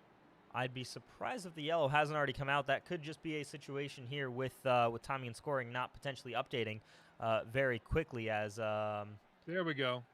Oh, there we go. The yellow flag is now out. The pace car is out on the racetrack. Nick DeGroot, let's take a look as he came together with Thomas Geisler as they were fighting for in that lead battle there on lap 88 of 250.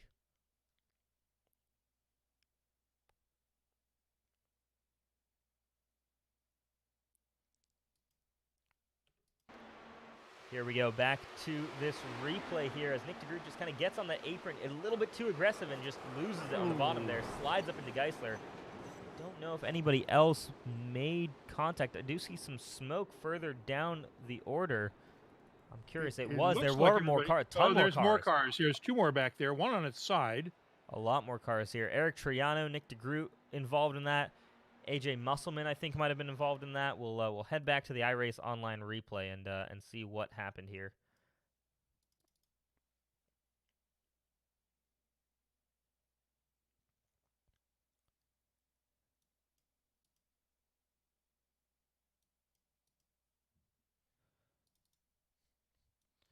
All right, so it starts, again, another situation where we kind of see where there's one incident, we have another one showing up as well. So there's that first incident with Nick DeGroot, and you've got Andrew Marquez trying to avoid that, goes back up into, I believe that was Adriano Pinheiro, Brian Blauman involved in that. The 14 car, that's Eric Troiano, like we said, involved in that incident. We have a car on his roof. That's Tom. No, excuse me, not Tom Holland. Who do we have there? That's oh, I don't even know. Is that Marquez or Musselman? It could have been. Let's head back there to the replay, see who it might have been. Man, a brutal incident there. A lot of cars involved.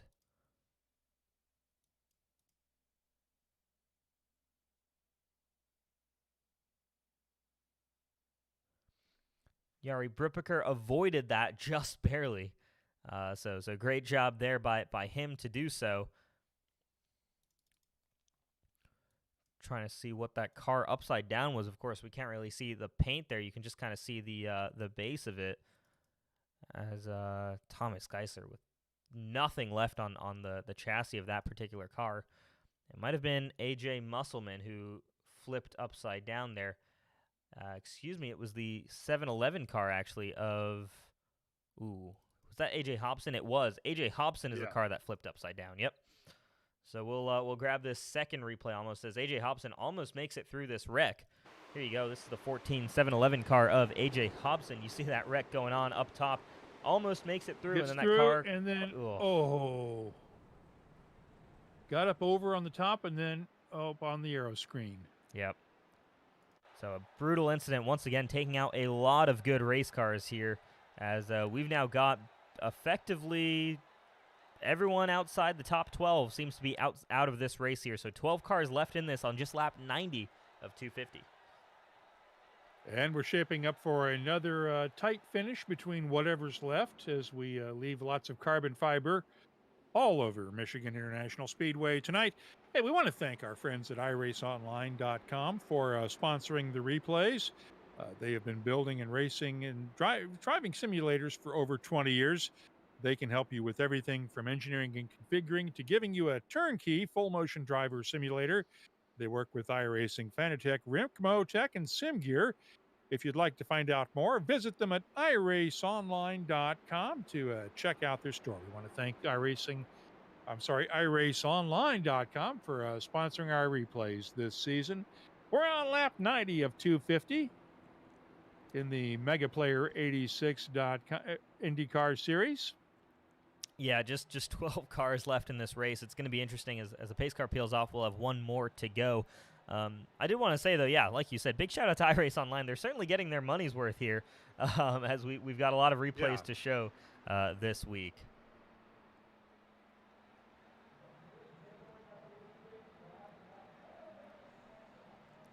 Chad Frankenfield will lead this field back to green. It's a much smaller field than what we've had, as that was probably what we'd classify as the big one. I think most cars that were still running in that in the race taken out there, and they're not running anymore here. Again, you're looking at just 12 cars left in this race, and we don't even know if all of those 12 cars are perfectly healthy. To be frank with you, so. Yeah, Viana took that one hit, and he didn't have to pit at all. But so we don't know if his gear is still stable. Pretty much almost everybody else has managed to avoid the trouble tonight that is still surviving in this race so far. Frankenfield comes back down. Yeah, I think it's a tricky thing with these cars is there's no recovery, right? Once you're involved in a wreck, you're done. These cars are significantly more fragile than what I think many people are used to in stock cars and such, where you can really make that hard contact. As we do go back to green flag, Chad Frankenfield leads Ryan Gavel. A new 1-2 there. Henry Bennett still in it. Justin Fortner as well. Alec Balvan's up to P5. A great run so far by that number 5 car. But yeah, you just don't have that same kind of buffer that you can work with in a stock car. As here we go, Gavel with an aggressive move off of 2. He's going to get to the inside of the 15 car and go for the lead.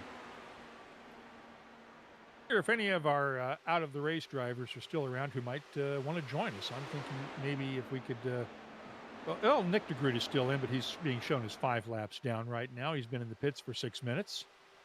Eric Troiano still being shown in for 6 minutes as well in the pits. Thomas Geisler also still being shown as in the race, 6 laps down. Brian Blauman, 6 laps down as well. Jared Rexing apparently has not dropped out of the race yet. He's being shown as 66 laps down.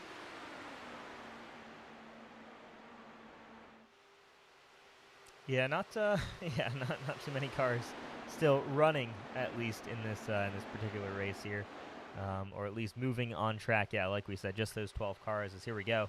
Frankenfield will lead once again, and Gavel now under attack by Henry Bennett for the second position. And Bennett maybe even going for the lead. And he's going to go 2 for 1. Yeah, there we go. What a great run there by the number 1 car of Henry Bennett, passing his rival from past seasons, Chad Frankenfield, as those two, we've seen them fighting it out before. And they're going to keep going at it. Chad Frankenfield, once again, that move on the bottom lane past Henry Bennett. Expect to see this 1-2 battle going on once again. And almost seems like these guys don't necessarily always learn from when there's incidents even happening up front. As Bennett takes the lead again.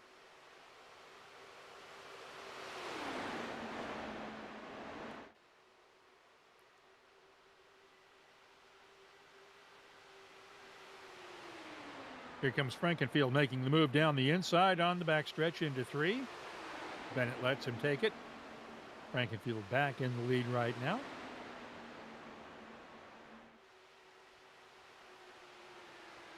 And Bennett with a move once again here on Chad Frankenfield to the inside, as for third place, Jari Bruppiker and Ryan Gavel going at it a little bit, and Justin Fortner as well hanging out here inside the top 5.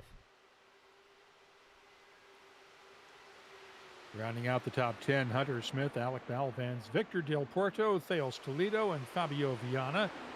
Tom Howland and Jay Shallington round out the 12 cars that are still in contention tonight.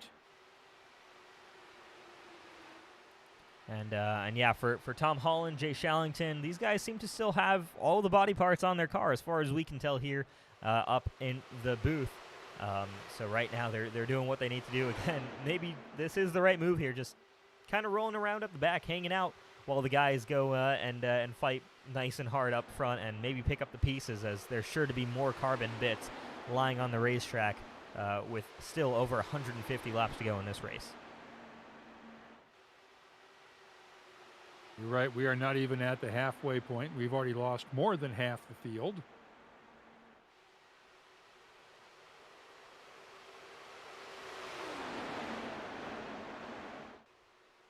So I do want to say, again, thankfully, able to stay in contact with some drivers. We talked about it on that 2 cautions ago when Brian Blauman was caught out with some extra fuel. I did just get confirmation from him. Unfortunately, out on that last wreck, got caught up in their mess there. But 0.06 gallons left in the tank, according to the driver, the number 29, when he made the pit stop there and when he finally got down pit road. So, man, oh, man, that was a close one there.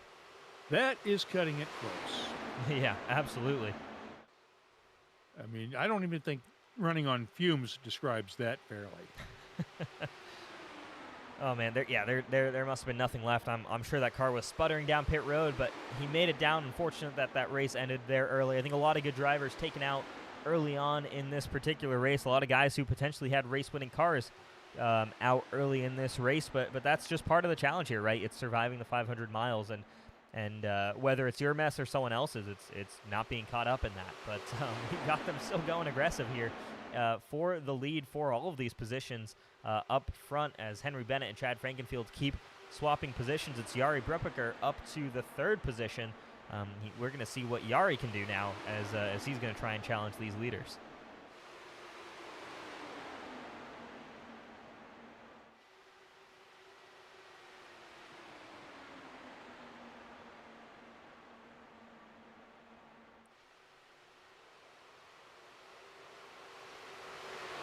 Bennett, Frankenfield, Bruppiker, Gavel, and Toledo, your top 5, as we are now past 100 laps.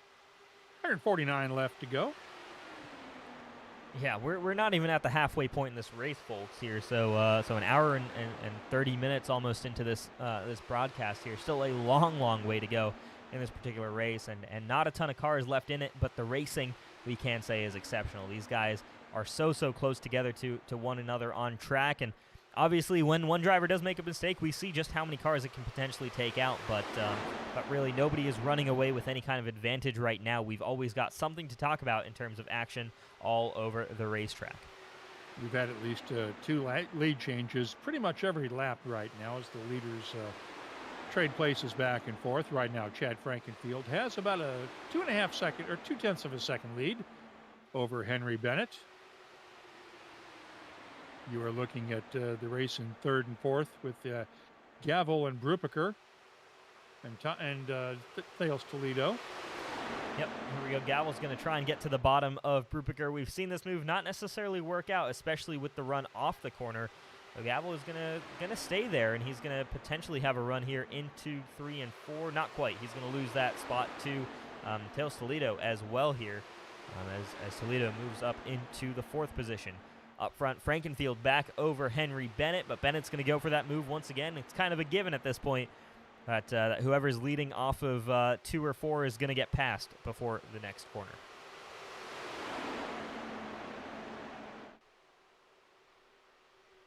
Bennett is the defending series champion in the Elite Racing iRacing IndyCar Series from last season, and knows his way around all the tracks in this one, as does Chad Frankenfield. They both know their way around all these tracks, and they're going to show it to us tonight for the next 100 and some laps. Frankenfield, Bennett trading places, and here we go. Brupiker now in second, making a move for first. Yeah, just mirroring that exact same move that Henry Bennett made those maybe 10, 15 laps ago for the lead, sliding up from third, and Jari Brupiker comes over, and he's going to lead for the first time this race. Might not get that official lap led as Chad Frankenfield goes to the bottom to pass the 88 car, but Jari Brupiker very much involved now in this battle for the lead. It's a case of buy one, get one free. Here comes Brupiker again on the inside, taking the low line down and going underneath Frankenfield to take the lead.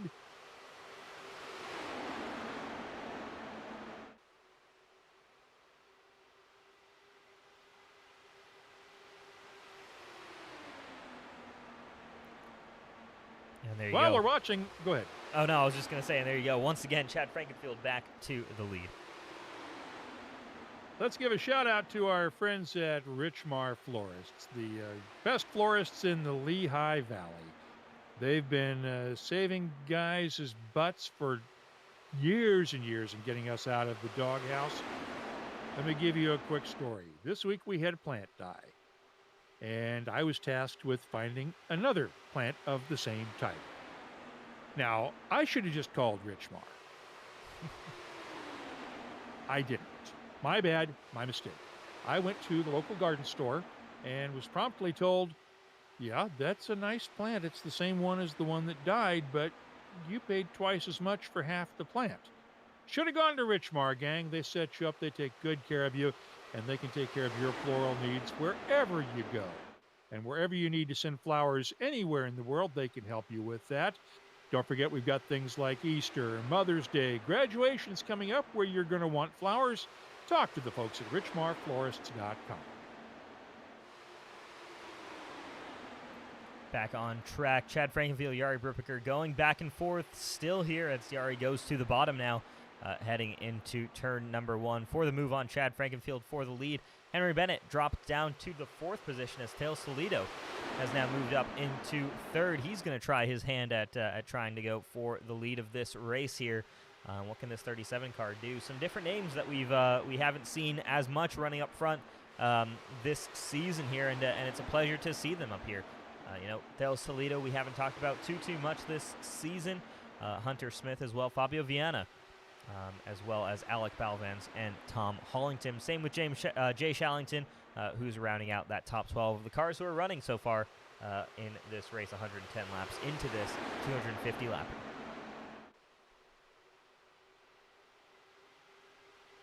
Let's watch as Brupiker leads him down the backstretch. Frankenfield makes the move on the inside, heading into turn 3, makes the lead stick. Makes that pass successful. Toledo still taking the high line, defending against Henry Bennett for 4th. In 4th, rather. Ryan Gavel in 5th. Fortner in 6th. Hunter Smith in 7th. Fabio Viana 8th.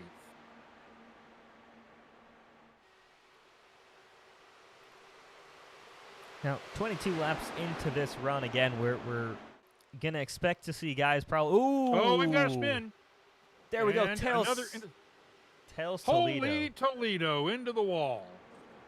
Off the racetrack, though, this might not bring out the caution, as that's a 1-car spin there for poor Tails Toledo there. was having a great run up until that point. We'll go back to the iRace Online replay and see what just happened there. It looks like he just got loose off of 2, and there's no saving it at that point.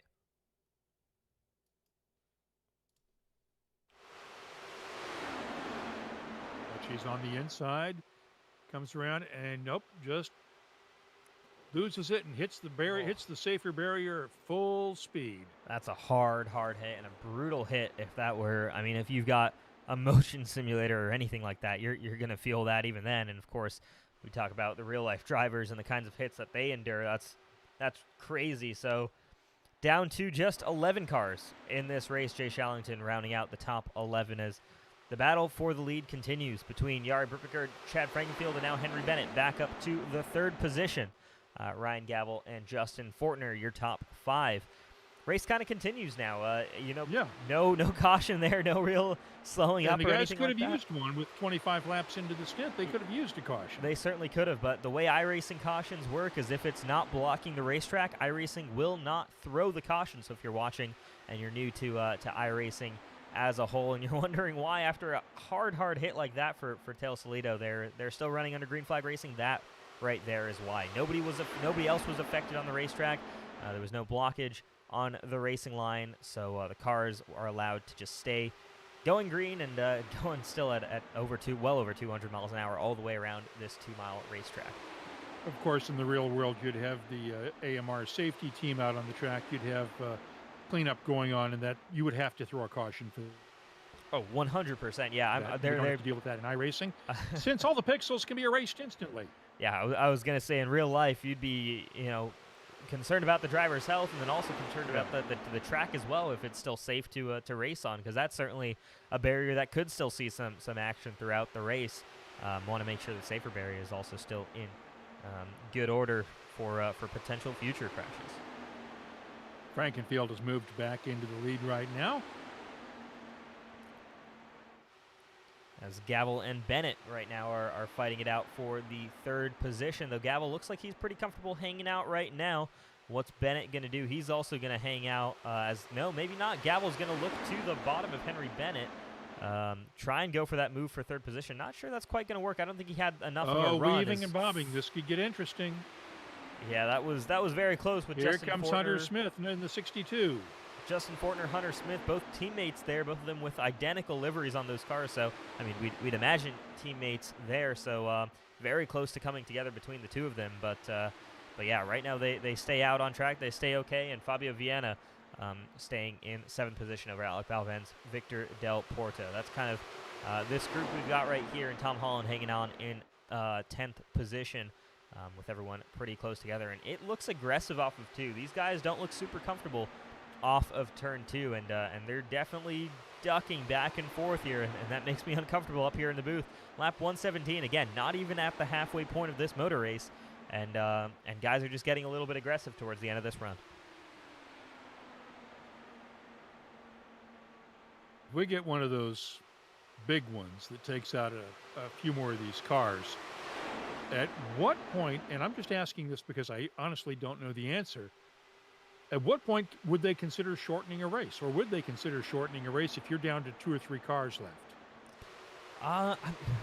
That's an interesting one. I mean, we saw at Long Beach. We had effectively 4 or 5 cars running in that race by lap 30, and we ran the whole thing. So I think they're, from what I know of race control and the league owners and what they like to see, is they'd rather see the race run to its completion no matter how many cars are running at the end.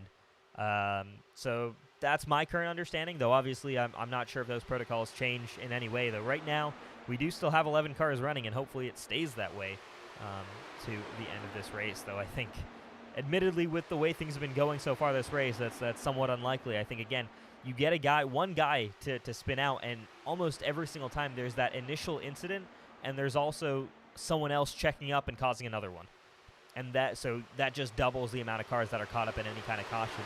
We were very fortunate not to see anybody check up and make a mistake when Teo Salido went out there, but it was very possible that could have happened, and that could have been what brought out the caution, is that second wreck that happens behind the main one.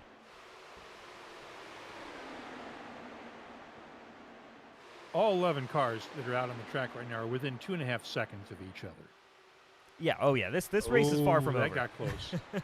This race is far, far from over. Just because we have a small number of cars in the field does not mean the racing is going to be less close. Fabio Viana's getting very close to a couple of guys there. Yeah, that could have been that could have ended very poorly there between Fabio Viana and Ryan Gavel, as that's just a part of the racetrack where you got one driver coming up, one driver coming down naturally with the progression of the banking, and that could end, so poorly, so quickly, and involve a lot of drivers. Ryan Gavel back up in front of Hunter Smith for the 4th position. They'll expect Hunter Smith to potentially have the run to make the move at the bottom in turn 1. Maybe not. He's going to hang out here behind the 0-1 car. Can we get Viana's in-car? Let's watch and see what happens this time around. Absolutely. Here we go. Viana should, in theory, have a run on the car in front here. Hunter Smith. He's going to hang out right at 232 miles an hour down that back straightaway. He's going to take that really, really high line, basically one lane off the wall there. Will give him a great run off of turn 4 and down to turn 1. Look at this 6 car here. He might be able to try for something, try for a move. He's actually going to lift it off and wait for another corner here and just hang out behind Ryan Gavel as he sees Hunter Smith making a move up front. This is what it looks like from behind the wheel at 230 miles an hour, folks. It's pretty crazy, man. It's so much fun, but I mean it's chaotic at these races, and taking into account these drivers also have tools that they're adjusting. You're adjusting that weight jacker potentially multiple times a lap if the track is that different down the front straightaway and the back straightaway. So there's a lot of adjustments in the car. There's a lot of things you're doing behind the wheel. You're really making a single input, though, into a corner. You're not making any kind of adjustments, so you've got to get it right every single time you enter and exit a corner. And here we go. Fabio Viana to the inside of Ryan Gavel. He's going to try and make that move for the 5th position. See, does he make it? He makes it stick, just barely. Maybe not. He's Can going they hold? Oh, and Gavel takes it back. Oh, Gavel almost hit the wall coming up. Yeah, that was very close, and Viana's going to lose a position there to Justin Fortner. But yeah, Ryan Gavel there, maybe just going a little bit too high to prevent any kind of contact with Fabio Viana. That was a real close whoops. Yeah, came very, very close to the wall there, and could have been just a horrible incident there for Ryan Gavel as well. So thankfully still running as, another check up there down the back straightaway. Ryan Gavel once again avoiding. He's just had a rough lap this past time around here as Justin Fortner should be making a move here on the inside of that 0-1 car, though. Doesn't quite get there. We are now at the halfway point. Yep. Yay! Yeah. 11 cars left. 11 cars left at the halfway point.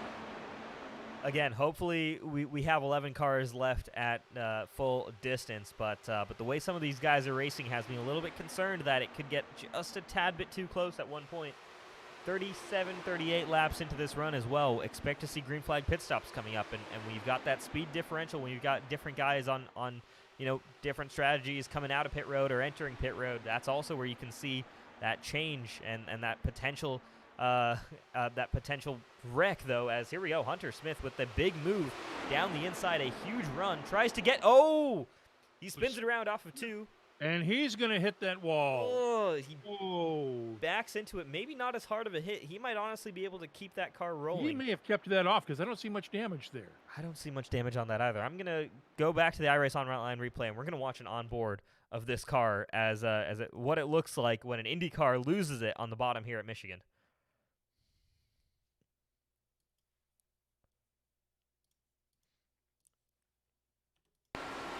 Here we go. This is on board with Hunter Smith. There you go. Just losing it as the caution flag does, in fact, come out. And, I think... Nope, he kept it off. He did keep it off the wall there. Caution flag is out, though. Ryan Gavel to the lead. This is good news for everybody else because 40 laps in, they needed this, a caution flag. Yes, they absolutely did. And there you see Chad Frankenfield, Jari Brupiker, both on pit road, as Chad Frankfield once again slow down pit road, 9.6 seconds. Jari, Chad, and Hunter Smith, just Jari and Chad are the 2 cars to come down pit road there. So your 2 leaders were the only 2 to come down, and everyone else stays out. Seems to be the call here, though. I wonder if they're going to... That's a strange one there. I wonder if... They may have already been coming down when that was thrown. Potentially so. I'm going to head back to the iRace Online replay, see what happened here with Yari and Chad, and see what led them to come down pit road so early. Because they were already ahead. They were still with Hunter Smith in that lead pack when he spun. So, but by the time they got around to throwing the yellow flag, rather, they would have already been in the pits. Yeah, I think that may have actually been exactly the case. So they just came down, and okay, I will say this. Taking a look at Chad Frankenfield's entry to pit road is something else. Here we go. This is the 15 car as he comes down to hit pit road, and there he goes. Whoa, the speed limiter. Oh, yeah, he had to lock him up to hit the speed limiter there. Very much so. I wonder if Chad might have even gotten a speeding penalty there. So it looks like they made it to pit road just before that caution flag came out, preventing anybody else from making it.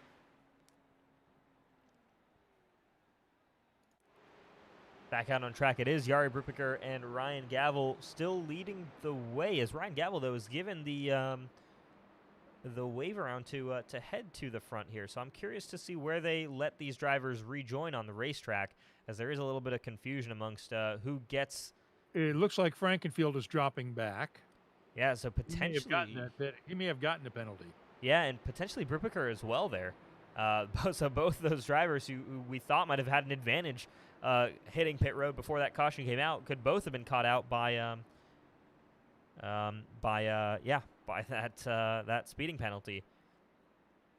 We do have one of our drivers in the race here able to talk to us. We'll bring him in here real quick. We've got Ryan Gavel, our current race leader here. Ryan, it's been a crazy race so far, hasn't it? You're currently leading here. Just talk us through what happened there, especially on that latest caution and before you do that, let me point out Brupiker and Frankenfield are back in the pits. They may not have been able to stop actually to get service done. Interesting. Yeah, doing a drive-through.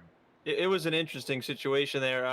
Jari and Chad were actually planning on coming in the moment the caution came out when we were going into 3, and they were gonna pit there, and they didn't have enough gas to make it back around. So they were forced to pit while the pits were closed. So they both have EOLs for coming in on a closed pit. But me and Henry, I'm assuming, also did, and a couple of us, we were just cruising. I had it in engine map 3, saving gas. I had 4 more laps of gas left. Just kind of chilling out and saving there. There's so few cars left. I'm really not in any urgent mode to go. I'm not a championship contender. I'm running part-time, so I'm not looking for bonus points on leading a ton of laps or anything like that. So I was just kind of hanging in there. Had a few more laps of gas, and Jari and Chad didn't have enough, and they yanked it in last second, and Chad also spun, I saw. So how has the transition been for you to the open wheel series this year? It's been pretty solid. I mean, I used to run these actually primarily before I really got into the Cup car, and then I stopped running these for a really long time, and now I'm back into them here and there a little bit. So definitely had a little bit of a disadvantage to these guys who I know, like Henry and some of these guys that run these primarily, but holding in there. I remember I did this race earlier in Elite, I think 2 seasons ago, and I did really well. So hopefully I can get my redemption and finally win one of these US 500s. Well, we will let you get back to racing because you've got to control the field now for the next pace lap until you come back down for the green. So good luck and stay clean for the rest of the race, okay? Yeah, sounds good. Thank you, guys. All right, that was your race leader there, Ryan Gavel in the 01 car. So not necessarily a full-on rookie here in this series like we may have thought, has run these cars before, but still an impressive job here when you consider he's not running this series full-time. And he's not run this specific car now because he was running with the older chassis. Oh, that's true, yeah. With the Dallara with the aero screen and the current model aero kit, the IW18, or the IR18 rather, with the aero kit. Maybe you want to call it the IR20 or whatever you want to call it now. Yeah, actually, that is a good point. I don't know what I guess they do call it just the IR18 with the aero screen, but yeah, a very different car. I mean, that aero screen when it was added changed a lot in terms of the dynamics of these race cars, just a lot more top heavy, and so you're just working with a lot more weight there, and the cars actually I think got a little bit looser as a whole when you added that aero screen. So it changed some things, and for the better and for the worse. Though I've heard these cars right now with 1 or 2 updates ago handle like an absolute dream. So. Some guys, though, still struggling with that. So we'll see, though, as 11 cars will now restart and head back through that restart And Ryan Gabble will lead the field back to green, 131 laps completed. And he guns it as they head down into turn 1, pulls out to almost a half a second lead over Henry Bennett. That's pretty much a landslide lead the way things have gone tonight. Bennett pulling up on him a little bit coming down the back stretch. It's Gabble, Bennett, Fabio Viana, Justin Fortner, Alec Balvance, Victor Del Porto, Tom Holland, Hunter Smith, Yari Brubaker, and Chad Frankenfield, with Jay Shallington rounding out the 12 active cars in contention tonight. Yep. Actually, 11 active cars as Tel Solito was out of that race and was one of the guys who... You're right. Yeah. Thank you. So yeah, just 11 cars in this one, and that last caution, thankfully no other cars were taken out there, as it was just a self-spin that ultimately brought out the caution there. But yeah, field right now is I think Henry Bennett's closed back into Ryan Gabble, and here we go. He's going to try for an outside move potentially on the leader, Ryan Gabble. Not sure that's quite going to work for him, as getting that initial overtake on the outside doesn't always quite work, and I don't think it will here either. Ryan Gabble going to hug that bottom lane, and here we go. Henry Bennett to the back wing. Oh. These guys are racing way too hard for, lap 5 of this particular run. And with still just barely half the race left to go.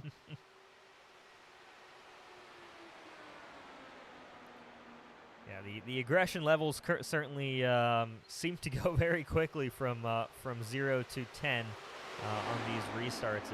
As guys seem to get away okay, but very quickly you want to be leading as many laps as possible and fighting the guys around you as hard as possible for these positions. And here we go once again. Henry Bennett trying to make this outside move work, maybe just experimenting a little bit with that outside lane for an overtaking lane. We've seen it. It's the outside is great for defending from the cars behind you because it gives you the great runs off of the corner. But for overtaking, it doesn't seem to quite be there or as good as the bottom lane and sliding below the driver in front. And Ryan Gabble doing a great job of just basically hugging that bottom line, preventing Henry Bennett from even trying to get to it, the underside of that 01 car. And he does it again here, just right on that white line for that 01 car. Yeah, as soon as he comes off the turn, Ryan ducks down, hits the yellow line, stays there, and basically just shuts that lane off for Henry. Very loose, though, for Ryan Gabble, though. Very loose. Saves it and keeps it running. He's going to slot back into the third position. Maybe we'll lose 1 or 2 more spots here. So Henry Bennett to the lead now. Ryan Gabble back up to speed, though, and comfortable once again. So an adjustment probably made in the cockpit there, maybe moving his weight jacker around a little bit to tighten the car up. But, yeah, Ryan Gabble loose there off of turn 4 and very nearly caused another big one. We've had a lot of near misses tonight. Here comes Ryan taking a run at Fabio Viana to try to get back into second place. Almost clips the rear end, diving back up. Balvance dives down to try to take a run at Gabble. Ooh! Oh, we've got a spin. Victor Del We've Porto got a car in the wall. with big damage. Hunter Smith as well with damage on that car. Both of those guys. Is that Del Porto? Yep, Del Porto and Hunter Smith involved in that one. We'll head back to the iRace Online replay, see what happened there.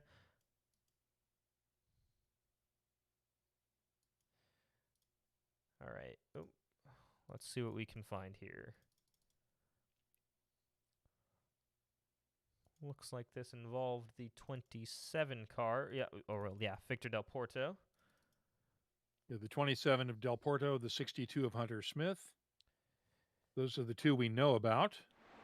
So here we go. Del Porto is the car. He comes down here over Hunter Smith, and I think that's what just kicks it all off.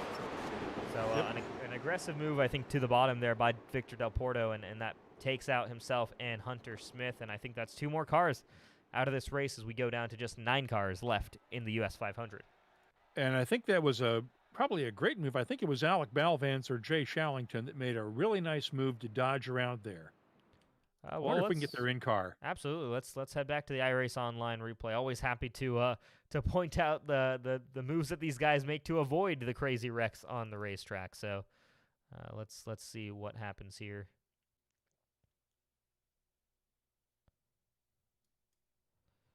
It might not have been Alec Balvans. Could have been Jay Shallington.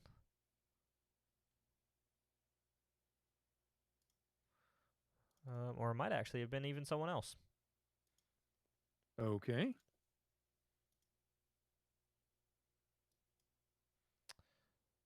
I believe it was Tom Holland here in the 31 car. So we'll grab it on board of Tom Holland, and yeah, this is what this incident looked like here from right behind. Whew. Ooh. As you Tucker do it. Factor Zulu. Yeah, and there was actually a car. I think that was that might have been Jay Shallington, or no, who was that? That might have been Hunter Smith, actually. No, I'm not actually sure who that was, but Smith and Del Porto got into it. It was actually Alec Balvin, so he spun as he checked up for the caution when that came out. So just spun off the corner. Alec Balvin, thankfully though, kept it off the wall, and he's going to keep running here in the 7th position. Maybe just a little bit of flat spotting on the tires, but let's see if they come down. If the pits are open, well, let's see. I think everyone came down there. We did actually just hit pit road. Tom Holland, though, on pit road right now, 50 seconds. So he might have actually nabbed a little bit of damage from that, even though it looked like he avoided it on our screens. Though he is still running. That's the important Might have been thing. just enough to bend a wing or something and needed to get it replaced. Yeah, exactly. So Tom Holland with a bit of damage repair there in that 31 car does resume. He's back out on the racetrack, running in the 9th position. We are on lap 40, 110 laps left to go. Just 9 cars still in the running. Henry Bennett is your leader. Ryan Gavel second. Fabio Viana third. Jari Brubaker fourth. Justin Fortner fifth. Chad Frankenfield sixth. Alec Balvan seventh. Jay Shallington and Tom Howland rounded out the 9 contending cars still left in the race. Yeah, it's a small field left here, and still some ways to go as well. So, you know, it's going to be an interesting one here. Again, similar almost to Long Beach that we saw before, where yeah, I mean, there's just a high attrition rate in this race. Last car wins. Exactly.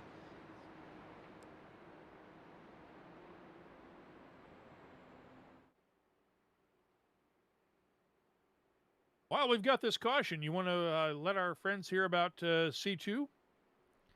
Absolutely. Of course I want to do that, because C2 Freight Resources and their electronic data interchange services, or their EDI services, allow shippers to keep close electronic tabs on their shipments throughout the entire freight movement process.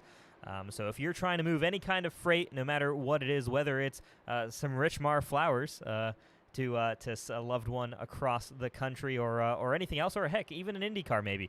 Reach or a out bunch to, of wrecked Indy cars, getting them home from the track. Yeah, getting all those parts back to the Dallara factory for who knows what they'll end up doing with all those parts. But if you need any kind of freight services, absolutely check out C2 Freight Resources, proud premier sponsor of the Elite Racing League and Elite Racing Network.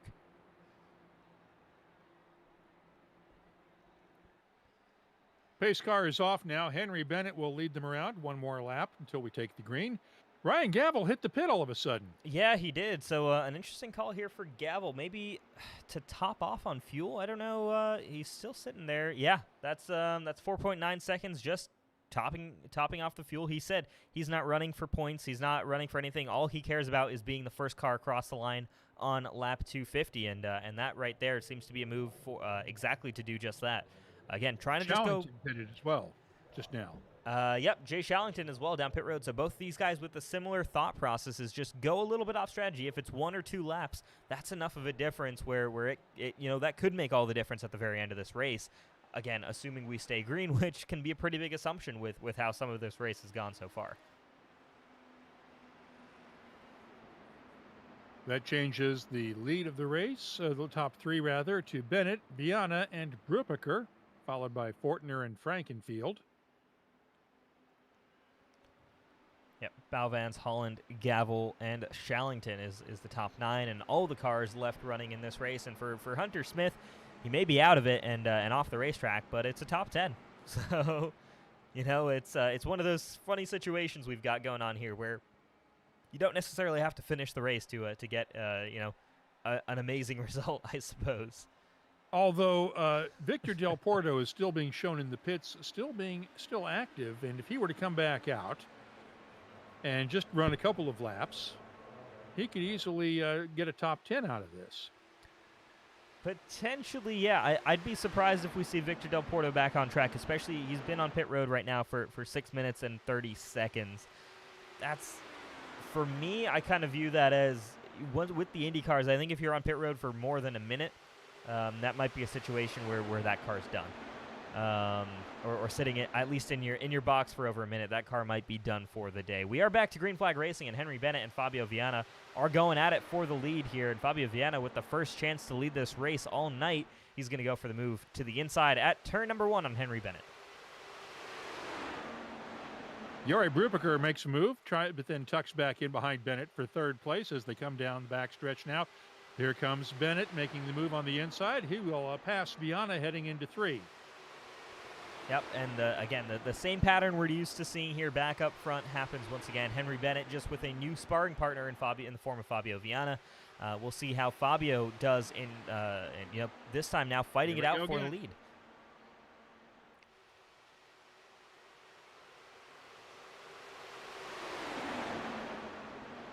We still have about a 2.5 second margin. Ryan Gavel has moved all the way back up to 7th now. He's already gotten around Tom Howland after pitting just before the last green flag. Yep, he's got some work to make up here, trying to get to the back of the next car in line, which is Justin Fortner. Again, has the benefit of the draft in front as again, Fabio Viana and Henry Bennett keep duking it out.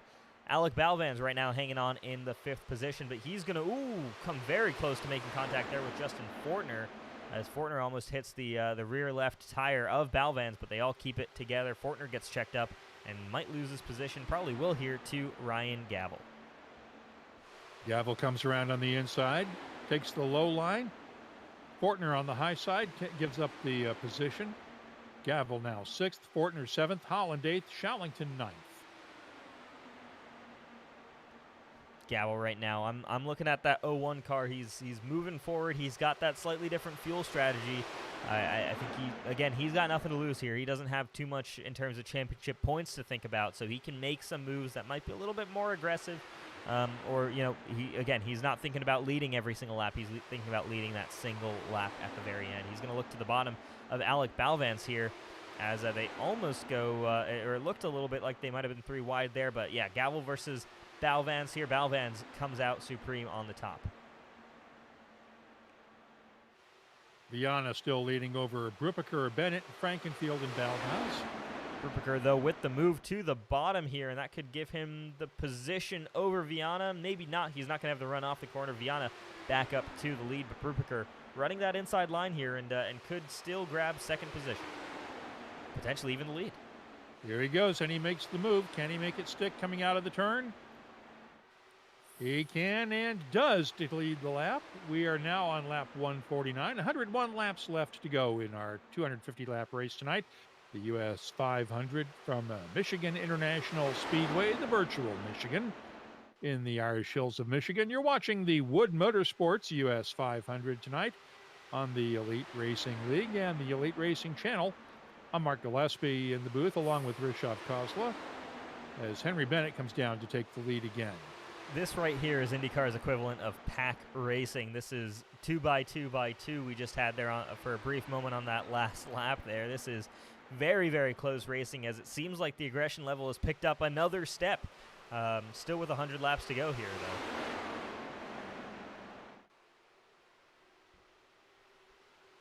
Viana tucked in tightly behind Bennett. Who's tight, and here comes Bennett down. Viana comes down along with him. They're both going to pass Brubaker.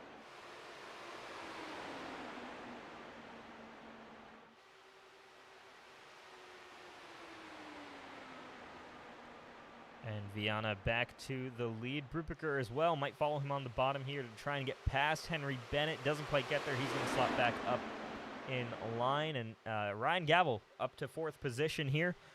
He's going to try and see if he can make a move here on Jari. He's going to maybe peek his nose out. Nope, he's going to stick in line and save a little bit of gas, but now he goes to the bottom lane.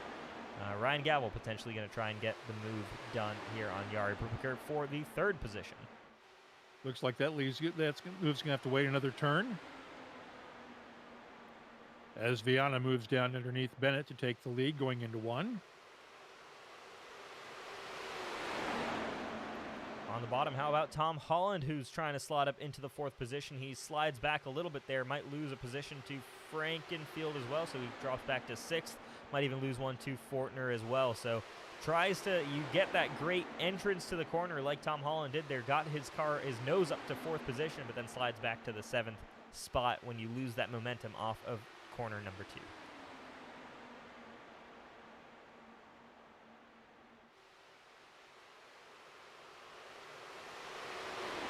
Viana with just a fraction of a second, 0.2 of a second lead now over Bennett, heading down the backstretch. And Chad Frankenfield, Ryan Gavel all over Jari Brubaker's rear end. Yeah, not quite able to make the move, though, as Ryan Gavel still hanging out in the 4th position. Meanwhile, up front, Fabio Viana, Henry Bennett once again swapping positions, and Viana goes back to the lead as Bennett took it on the previous lap, or down the back straightaway on the previous lap here. And once again, you'll watch as this momentum kind of shifts down the back straightaway as it goes in favor of Henry Bennett. And the lead is about to go in favor of Henry Bennett as well as they head down into 3. He makes the pass on Viana and makes it stick. Brubaker and Gavel still holding on to 3rd and 4th. Frankenfield in 5th. Here comes Frankenfield down making a run on Gavel. Makes that move into 4th. He's going to go for 3rd, maybe even 2nd. Oh, the triple move by Chad Frankenfield. Is he going to pull it off, though? Can he slot up in front of Henry Bennett? Not quite. Not quite, but he may get it going into 3. He may get it going into 3 here. So Chad Frankenfield. No, Bennett cut him off. But still 2 positions there gained for Chad Frankenfield. A similar move that we've seen a couple of times from Henry Bennett, Jari Brubaker in the past. Chad Frankenfield almost Bennett pulls took off the lead, the triple. and Brubaker is coming underneath. Bennett took the lead. Then Fabio came back to take it coming after the start-finish line. Sorry to interrupt you there, Rich. No, you're fine. There's just a ton of action going on the racetrack, and we love to see this. Again, if I'm a race engineer, I'm terrified, and that's kind of the hat I've got on partially right now. But as a commentator, I'm loving this. The action is great here on the racetrack. These guys are giving us a show here for the lead of this race, as it's really anybody's game right now. Anybody inside this top 5 could take over the lead. Anybody really realistically in the race could take over this top 5, is 1.2 seconds separating the entire field. It wouldn't take much with only 9 cars on the lead lap and in contention at all. No, it wouldn't, but still some great racing as Fabio Viana now with a little bit of a lead, and Chad Frankenfield running side by side with Henry Bennett almost makes it so that Bennett couldn't make it to the bottom, but Bennett gets that draft and now slides to the bottom of Fabio Viana, and he's going to take over the lead as Chad Frankfield's going to try and get to the inside of Viana and try and grab 2nd, but he's not quite going to get there, and it's Jari Brubaker who's going to grab 3rd position as Viana goes for the lead. Yeah, Chad keeps going down low to try to take that inside line, and he just gets hung out to dry behind the other cars in the draft seem to be able to make that work. Yeah, it's all about the run into the corner, not necessarily through the corner, and I think Chad might be moving just a little bit too late to make his moves. He's really getting his nose out of the dirty air of the other cars. Comes close there to the nose of Ryan Gavel, and these guys get very close. But here you go. Now he's got to run. He should be able to make this move work on Jari Brubaker as he's going to slide down. The problem is for Chad Frankenfield is he doesn't have any space to clear himself up the track.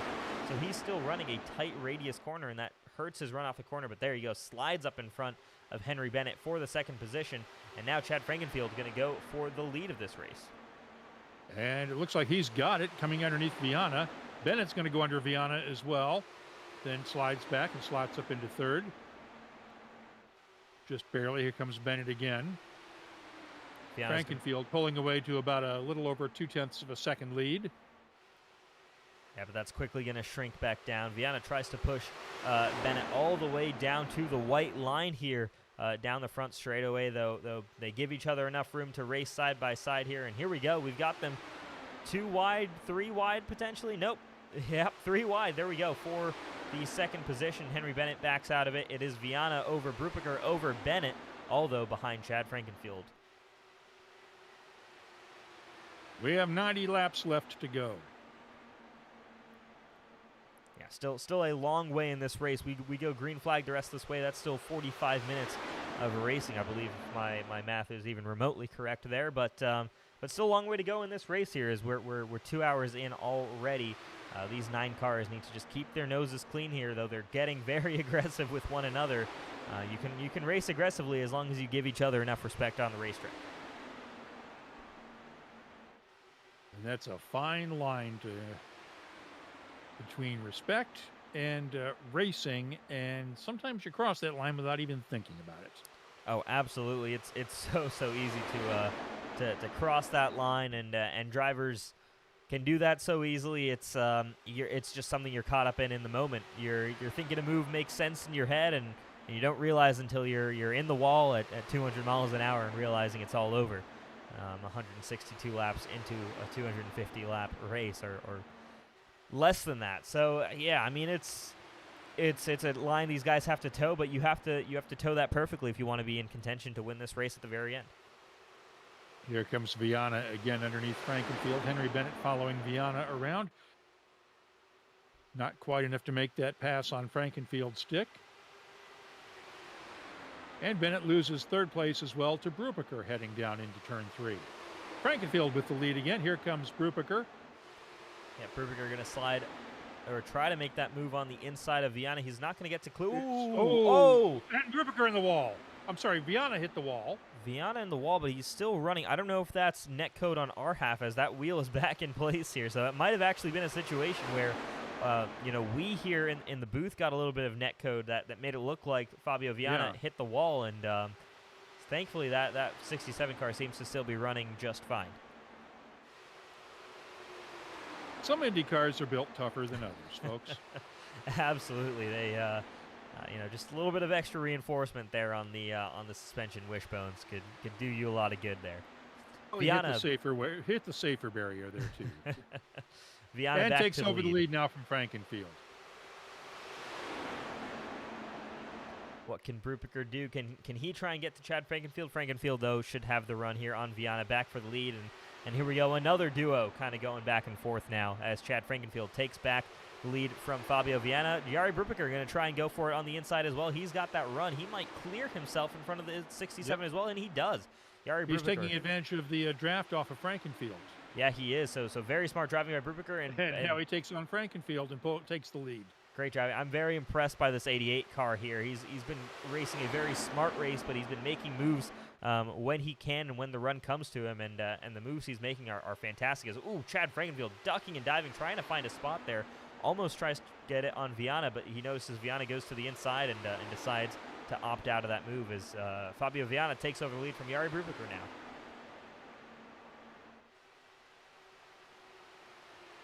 We'll need to start watching again. We're up to 28 laps on this stint, so we're probably about 10 to 12 laps away from seeing green flag pit stops because the guys have not been able to save much in the way of fuel. Yeah, it's unlikely that they've been saving much fuel, especially the top 3 here, top 4, maybe even Henry Bennett might have been saving a little bit. The guys I'm looking at are, Ryan Gavel, who pitted before that last restart there. He's probably been saving just a little bit. Same with Alec Balvans, Fortner, Holland, Shallington. The guys who have been running in the back, who haven't been trying to make these moves up front, are the ones who we expect to see run 2, 3, 4 laps longer than the guys who have been swapping positions for the lead here for the past, 29 laps.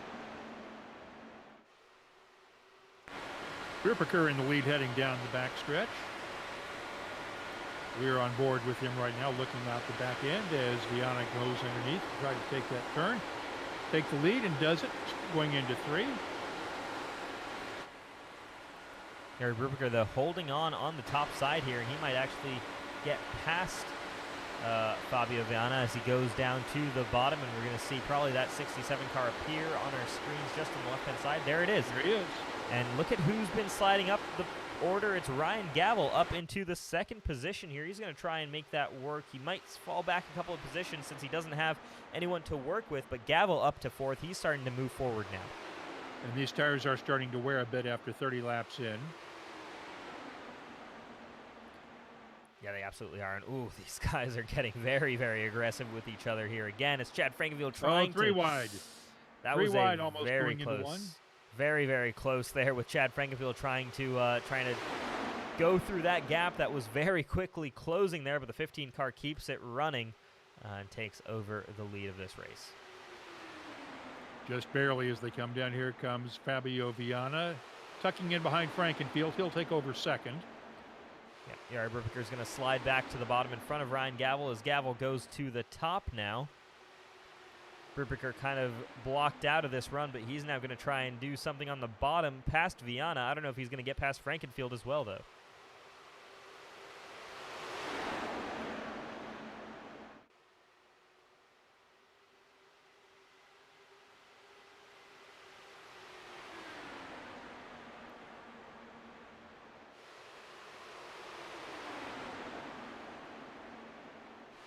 We are coming close to 75 laps left to go here at Michigan tonight.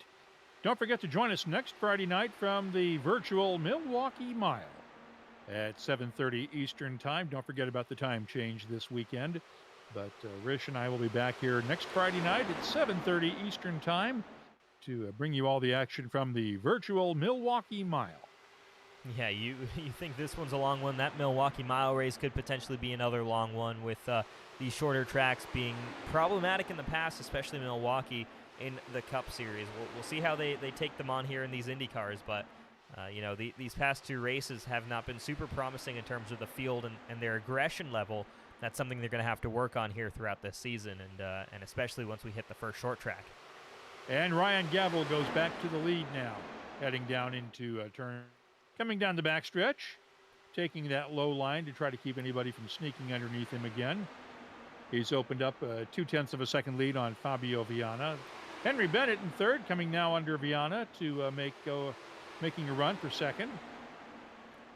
Yeah, Gavel bringing Henry Bennett up with him. Those two who were running fourth and fifth basically for the past 20 or so laps here, now making the moves up to the front of the pack. So it seems like those guys have saved the gas that they're happy with, and they now want to just make those moves, get up in front, try and prevent themselves from getting involved in anyone else's wrecks, as Ryan Gavel has probably led the most consecutive time on the racetrack under green flag racing there, as he's not been passed for the lead yet since taking over. Oh, give that time. Oh, I'm sure.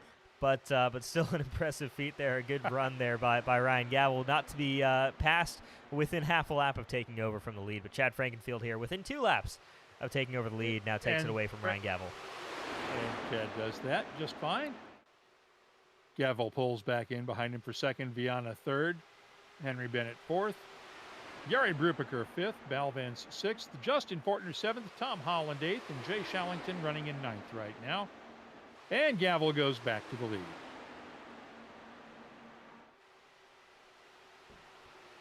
Chad Frankenfield, though, back to the bottom, and again, we're kind of seeing the same thing again. I'm curious to see when these guys start, just kind of letting each other go and getting ready to come down pit road, because we are 36 laps into this stint.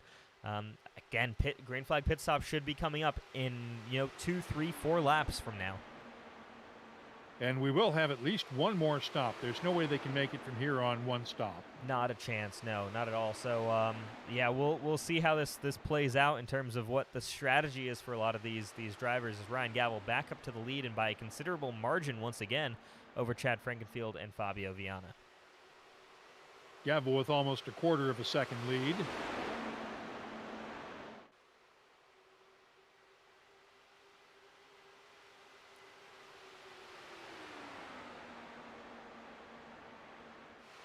Now it's Frankenfield's turn once again. Again, 0.2 of a second lead. Yeah, like I was saying earlier in the show, it's all going to be about setting yourself up for those final few laps and figuring out where you need to place your car, most likely coming off of turn 2, to be the guy to win this race. Because I think the guy who's running second off of turn 2 on lap 249 is going to be the one who's victorious. That seems to just be the case here.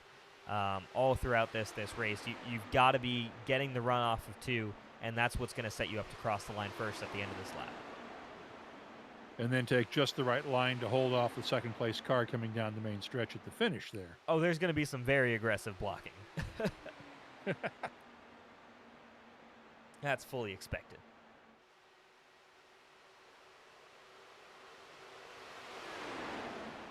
We are setting ourselves up for a slam bang finish tonight at Michigan. We really are, but first we've got some green flag pit stops coming up here pretty soon. Chad Frankenfield, we'd expect to be one of the first cars down pit road. He's been one of the most aggressive out on track, especially when it comes to fuel and fuel usage. He's been basically keeping that 15 car up front all race long, while others have kind of settled further back for fuel save maps. Chad Frankenfield. Holland is in. Tom Holland. So there you go. He'll be the first one to set it off. Fabio Viana and Hunter And Smith Brupiker as well.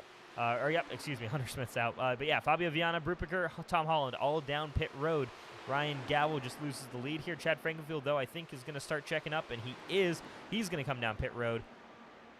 Doesn't lock it up this time around, and keeps it like he needs to get down pit road. Ryan Gavel taking over the lead. Expect to see this 01 car out for the longest of anybody else in the field.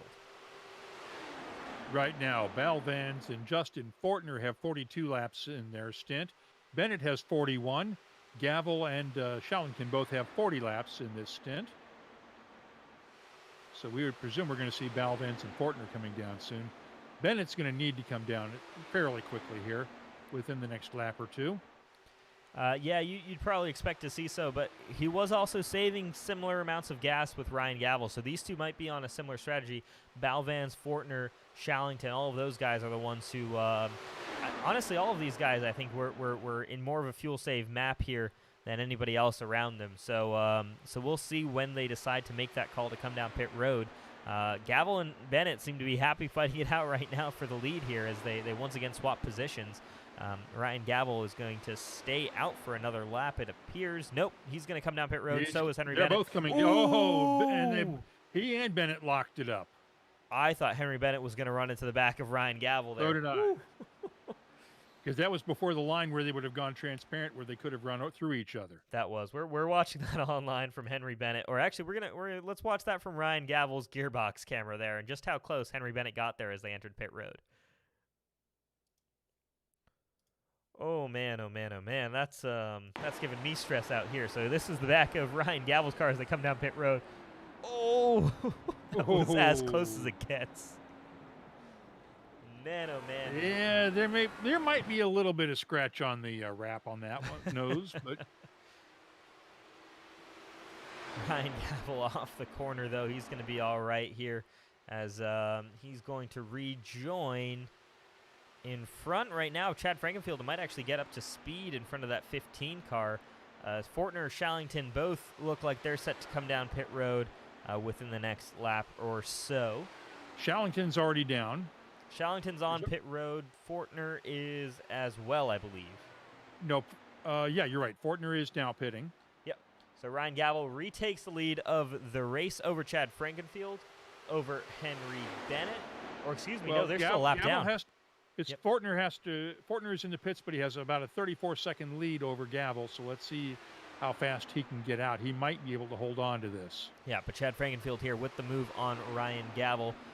2 laps separated between the two of these guys, so that's what you've got to keep in mind for the long-term run here. How much less fuel can Ryan Gavel take on following pit stops? How much time can he save down pit road?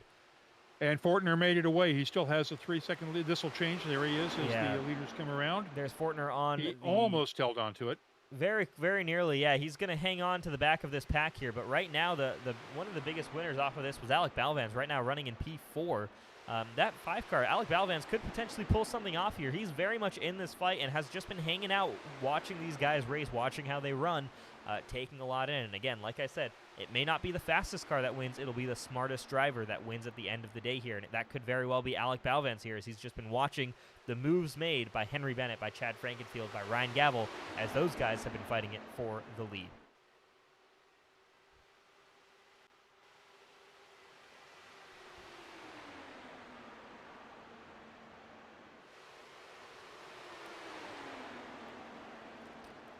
Let's watch as Bennett, Frankenfield, Gavel, Balvans, and Fortner, your top 5, come down to complete lap 186.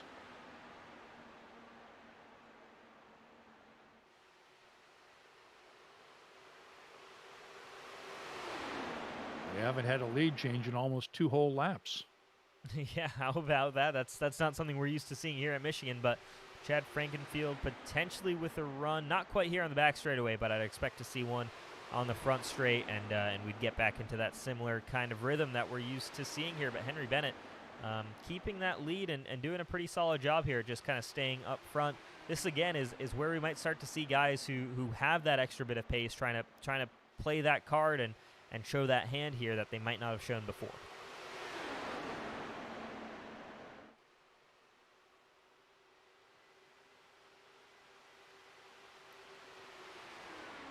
Fabio Viana is being shown as a lap down. He still has to pick up the pace a little bit here. He got caught out in the pits and wound up falling a lap back. So we have 8 cars on the lead lap right now.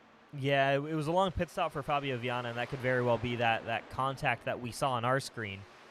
Could have potentially just, dung the toe in a little bit on that right front tire, and that could take that extra time to fix. So Fabio Viana down 1 lap, but very much still in the race. He can get the wave around on the next caution whenever that comes out.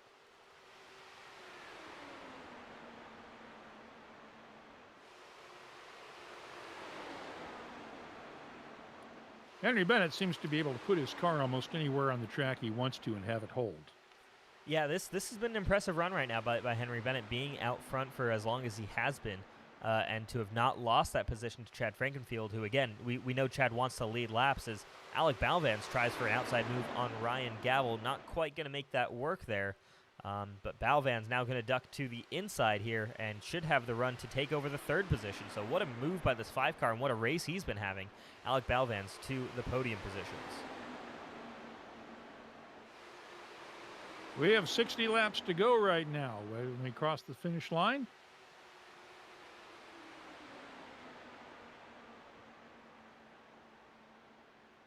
As Henry Bennett leads another lap here. So probably most consecutive laps led here might go to Henry Bennett here with 1 or 2 more laps to go here as Chad Frankenfield. Won't take many. Yeah, Chad Frankenfield has not found a way past this 1 car quite as yet, and he still hasn't down that back straightaway here. Henry Bennett doing a great job at defending or just kind of keeping this 15 car back, or could this be for the first time this race that we're seeing Chad Frankenfield take on a bit of a fuel save, as we'll show some of that speed meter there for Chad Frankenfield.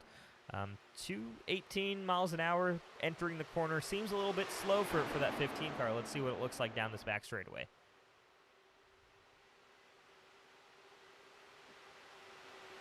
$220, $225, yeah, 27. Definitely lifting, I think, before the corner there for Chad Frankenfield. Seems like it. I don't know if that's 100% here by the 15 car, but what he's doing at least is giving Henry Bennett some air to breathe here up front. Does he have a helmet cam on? Chad Frankenfield or Henry Bennett? Chad, let's see if we have a helmet cam where we can see his wheel. Let's see if we see his RPMs. Absolutely. Let's head on. Here we go. This is what it looks like from inside the cockpit here of Chad Frankenfield. And watch the hands. You just got to be as smooth as possible through the corners. Single input really into these IndyCars. You can't make mid-corner adjustments. That's how you send your car around. He is lifting at the start of the turn. Yep. Very much so. Here we go. He's got to run, but there you see he just backs it off very, very much so. And yeah, Chad Frankenfield happy right now to just roll behind Henry Bennett. So for the first time this race, we're seeing some fuel save out of this 15 car. So strategy games starting to come into play as well for the guys who might not have been doing so before.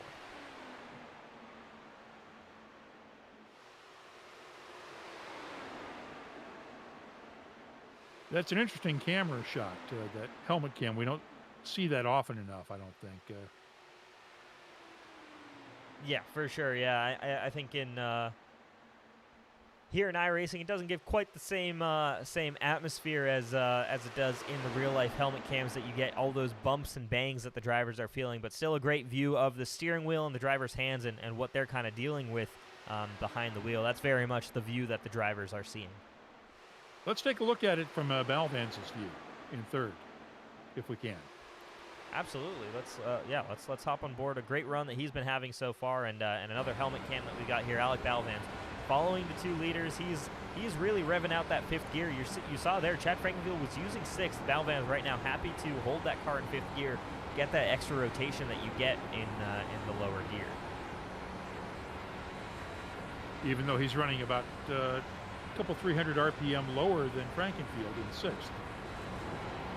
Yeah, it is interesting here. So, and he actually dips it down to fourth gear here for Alec Balvan. So, so interesting gear choices, and again, just differences between driving styles that guys are choosing here. Balvan's, maybe dropping a little bit more speed in the corners, while Frankenfield maybe trying to carry a little bit more speed through corners and such. So, different driving styles, but right now, I mean, they're all right on top of each other. So it's all working. All these different things are certainly working.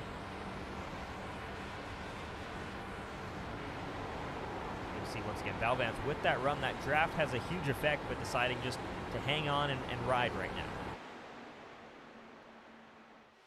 As we've got the field, really the most spread out we've seen it in a long time here, as Justin Fortner is back by about 6/10 of a second here, and then a big gap back to Jari Brubaker, who kind of lost out a ton of time there on that pit stop cycle, down 6 seconds.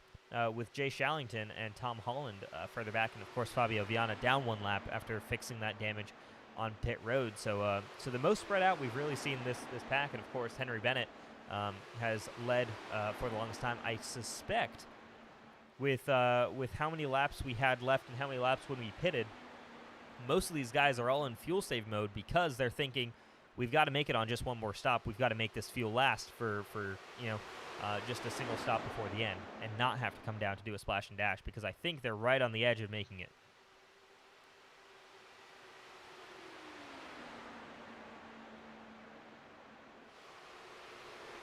Bennett is holding about a 1800ths of a second lead over Frankenfield as they come down to complete lap 199. We have 51 laps to go as we start lap number 200. Coming up to 50 laps to go, about 50 and a half laps to go as they're running down the back straightaway here. So we're coming down to it. 400 miles completed of the 500 scheduled for this event. 9 cars still in this race, and just a little something, a little bit of foreshadowing that we had at the top of the show. That 3 wide start from the 1996 US 500. Just 10 cars finished that particular race. Right now we've got 9 still running at the end of this one.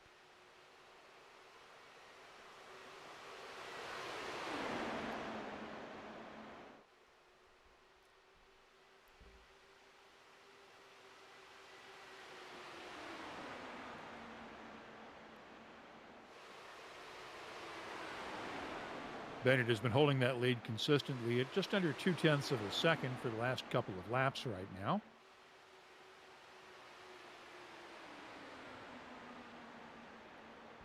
Yeah, Bennett 0.2 in front of Frankenfield. So for Henry Bennett, what you're concerned about right now is, are you burning too much fuel? As he's been out front, he doesn't have a guy to draft off of to kind of lift and coast through the corners and entering 3 and entering 1.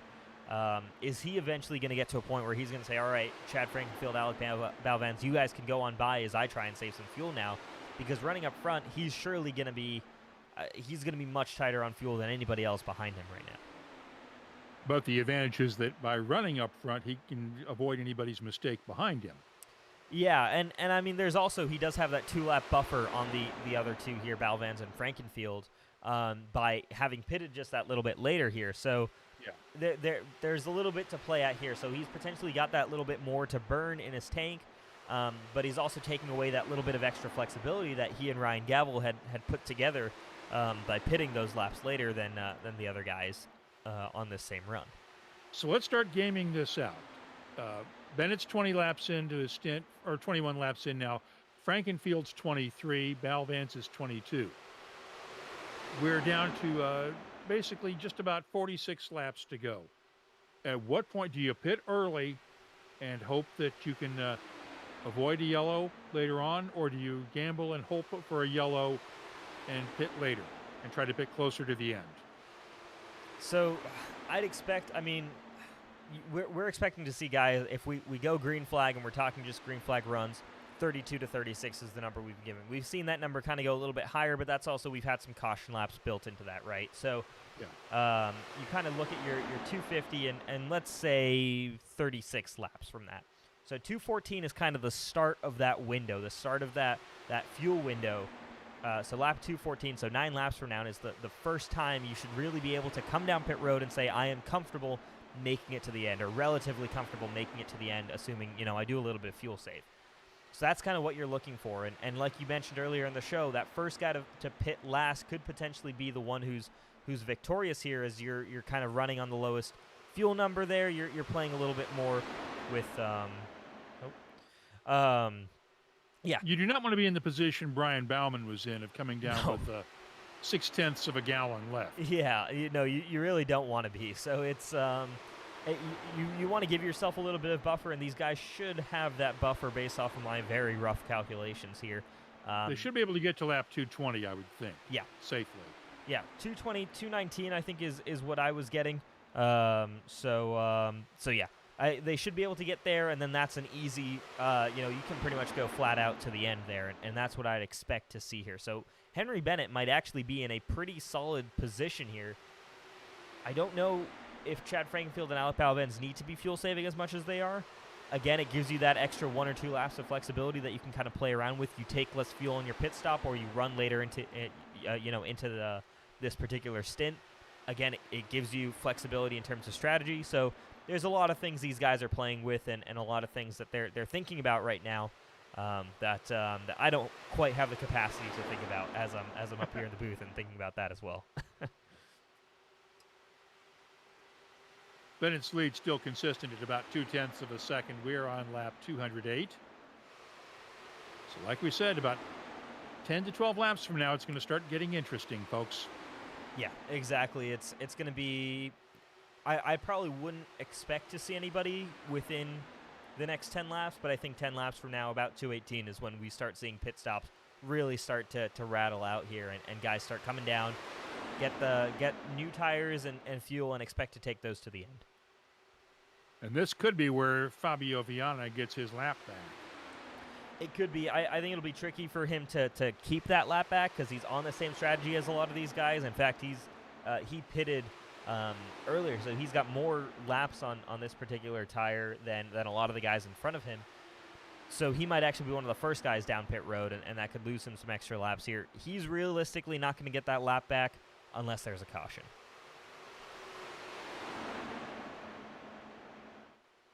If he pits early and the time's it just right, if he pits early and he's back on the track when there's a caution and he gets the wave around, everybody else has to come down and pit, he could wind up in the lead.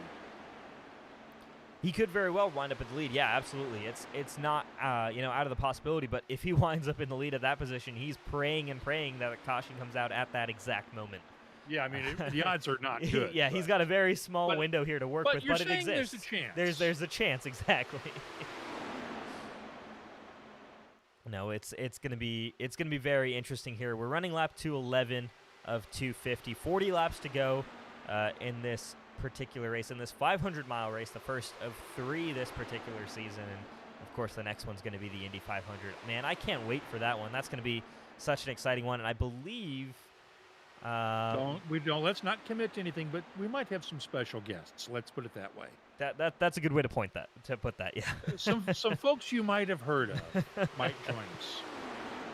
So make sure if you're watching here tonight, or if you're watching this on replay on YouTube, make sure you're tuning into our live stream and coverage of Indy 500 qualifying and the Indy 500 and all of the month of May coverage that we're going to be doing, because there's going to be a ton of action. I know Chad Frankenfield has, or the league admins at least, have shown a preliminary schedule for that particular month, and boy, oh boy, there's going to be a lot of action all throughout. We're going to be busy, gang. We're going to be so busy from and the end 500 of April. itself is on May 7th.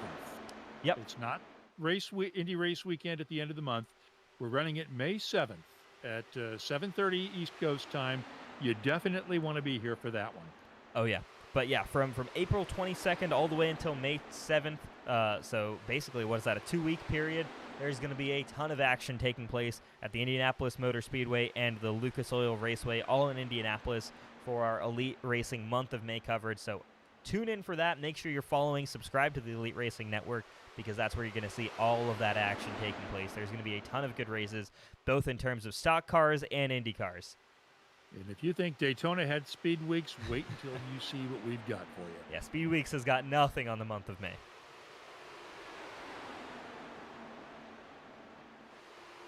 Henry Bennett still our leader, the defending champion from the 2020B season of the Elite Racing League IndyCar Series, with a tenth of a second now lead as Chad Frankenfield starts to close in a little bit.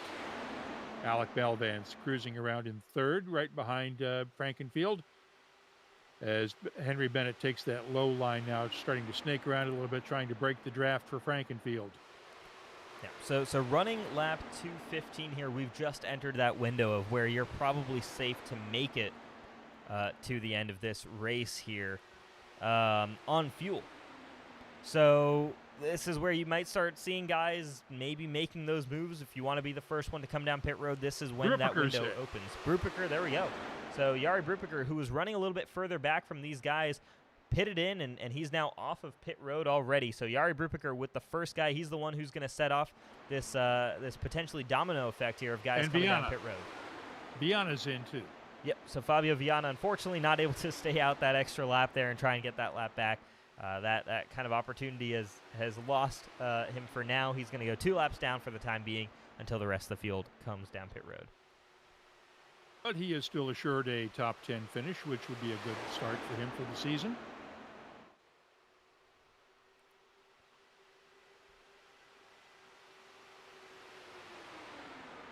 They're getting a little more racy now. Frankenfield getting a little closer to Henry Bennett as they head into 3.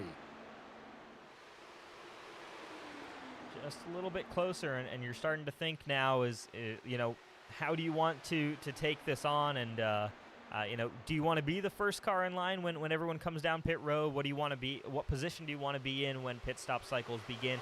Lap 218 of 250. These guys should be running on fumes here pretty soon. In. Tom Holland is in now. He's gone a lap down. All right, yep, Tom Holland with the pitting in from 7th position. Jay Shallington up to 6th here. So the top 6 still staying out right now. Who's going to be the next one down on pit road? This top 5 staying out for right now.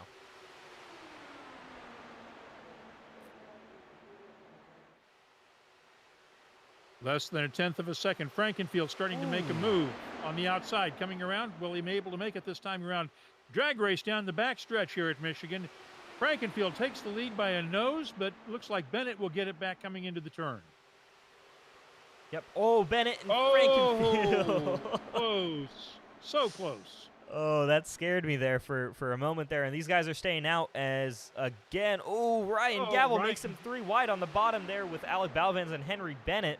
They're going to have to sort that out before they get around to the pit lane, and there they do. That gives Chad Frankenfield a massive lead of half a second over the rest of these guys prior to coming down pit road. Let's watch. Frankenfield has 39 laps in this stint. Bennett has 2 laps in hand. Here comes Gavel, trying to make that move underneath Bennett. Let's comes see. Frankenfield.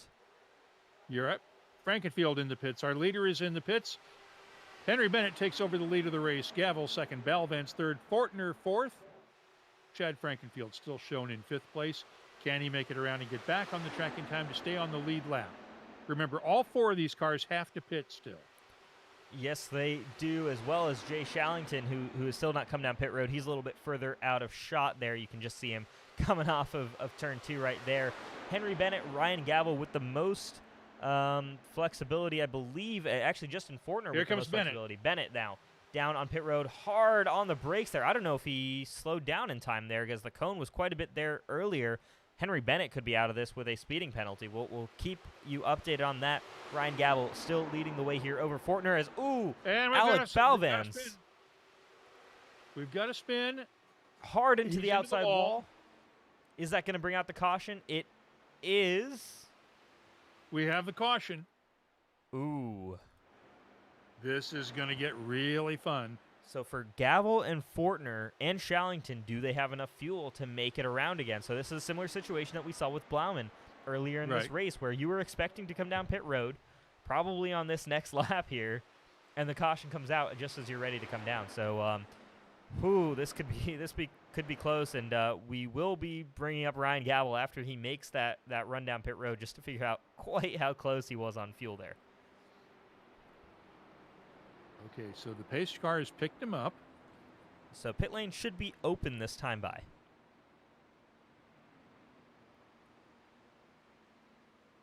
Frankenfield and Bennett are being shown as 1 lap down, along with Brubaker and Holland.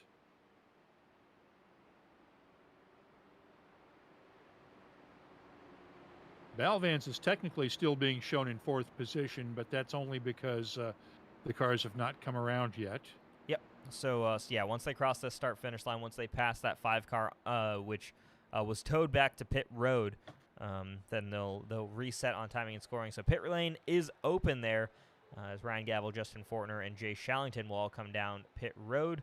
The thing is, though, I think they will still be your top 2 when it all comes down because they were a lap ahead of everybody else. So everyone else is just going to get the wave around. Yeah, they'll get their Frankenfield and Bennett will get their laps back, but it's a question of whether they will. They won't be able to get back around in time to take the lead over. They will not. So Ryan Gavel and Jay Shallington should, in theory, be your 2 leaders here. Well, Fortner stayed out, it looks like. Or no, excuse me, Fortner's in. Justin Fortner, Jay Shallington, Ryan Gavel were the 3 cars down pit road, and Right. actually a car beat Ryan Gavel off pit road. That is Jay Shallington.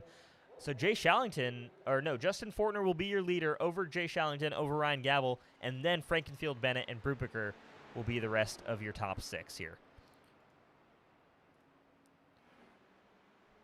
We're going to bring in here pretty quickly, as he's just off of pit road here, Ryan Gavel, right now from 3rd position. Ryan, man, first thing I've got to ask you is just how close were you on fuel there? Because that caution seemed to come out at just the most, at least fuel-wise, the most inopportune moment. But in terms of track position-wise, you should be starting here pretty comfortable. Yeah, that caution came out at a pretty good time. I still have another 3 or 4 laps of gas. I've been doing a ton of saving. That's the second time this race that I've had that happen where I saved more gas than the majority of the other guys, and wound up in a really good spot there. I mean, they'll get the wave around, so it really doesn't make a huge difference. But yeah, I mean, we got decent track position here. Still a good ways to go. These laps will fly by though, and I'm sure there'll be one more piece of contact, and that's all it takes, and we'll have another wreck. But who knows? We'll see. I think we're in good shape though. How slippery is the track right now? How well are the tires holding up? So in general, I mean, if you run the second groove, you're fine. But if you run below that seam, whether it's especially in 1 and 2 or 3 and 4 as well, sometimes it can catch you. It gets unexpectedly snappy. I think it just caught Alec out there, and I think DeGroot there, who caught the apron in 3 and 4, is really what can. If you catch the apron in 3 and 4, you're gone. That's what's caught out a lot of guys. Okay, we'll let you get back to racing, and stay safe out there for the next 25 laps or so, okay? We'll talk to you after the race. All right, thank you. All right, Ryan Gavel right now running in the 3rd position. Yeah, got very lucky with that caution, but was doing the fuel save, doing everything right that he needed to do to potentially make a run at the race win here with strategy on his side. Look out for that 01 car. He's been fast and smart here throughout this run so far. He made the most of just being in the right place at the right time when the yellow flag came out. We had already started to see leaders pitting, but let's see how we have everybody, I think, back on the lead lap now. We should, except for Fabio Viana. Fortner is still being shown as our leader. Shallington about 2nd place. Gavel 3rd. Frankenfield 4th. Bennett 5th, and Brubaker 6th. And then Tom Holland running 7th, but a little further back. So the pace car is off. We have 25 laps to go when we hit the line, and we'll do 1 pace lap.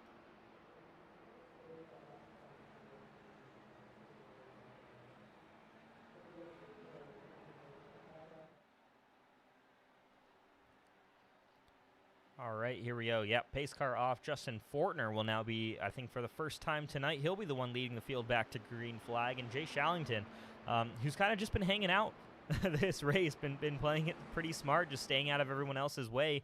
He's up to P2. Let's see the speed in that 23 car now that he's running up front, and he's got a shot here with less than 25 laps to go in this race. And he has managed to stay out of all the other trouble tonight, so he doesn't have any damage on there. Yeah, Jay Shallington could absolutely be a dark horse here. Not a driver we've seen involved in this lead fight so far during this race, and that's possibly by choice, or we'll see. Where does this 23 car come out? Being smart. Yeah, you've talked about the smartest driver wins, not necessarily the fastest when it comes down to a strategy at the end of the race. Fortner brings them down to the starting line. We will be on lap 227. Fortner leads them down into 1. The field spread out 0.3 of a second lead over Shallington. Ryan Gavel's going to make a move on Shallington on the inside.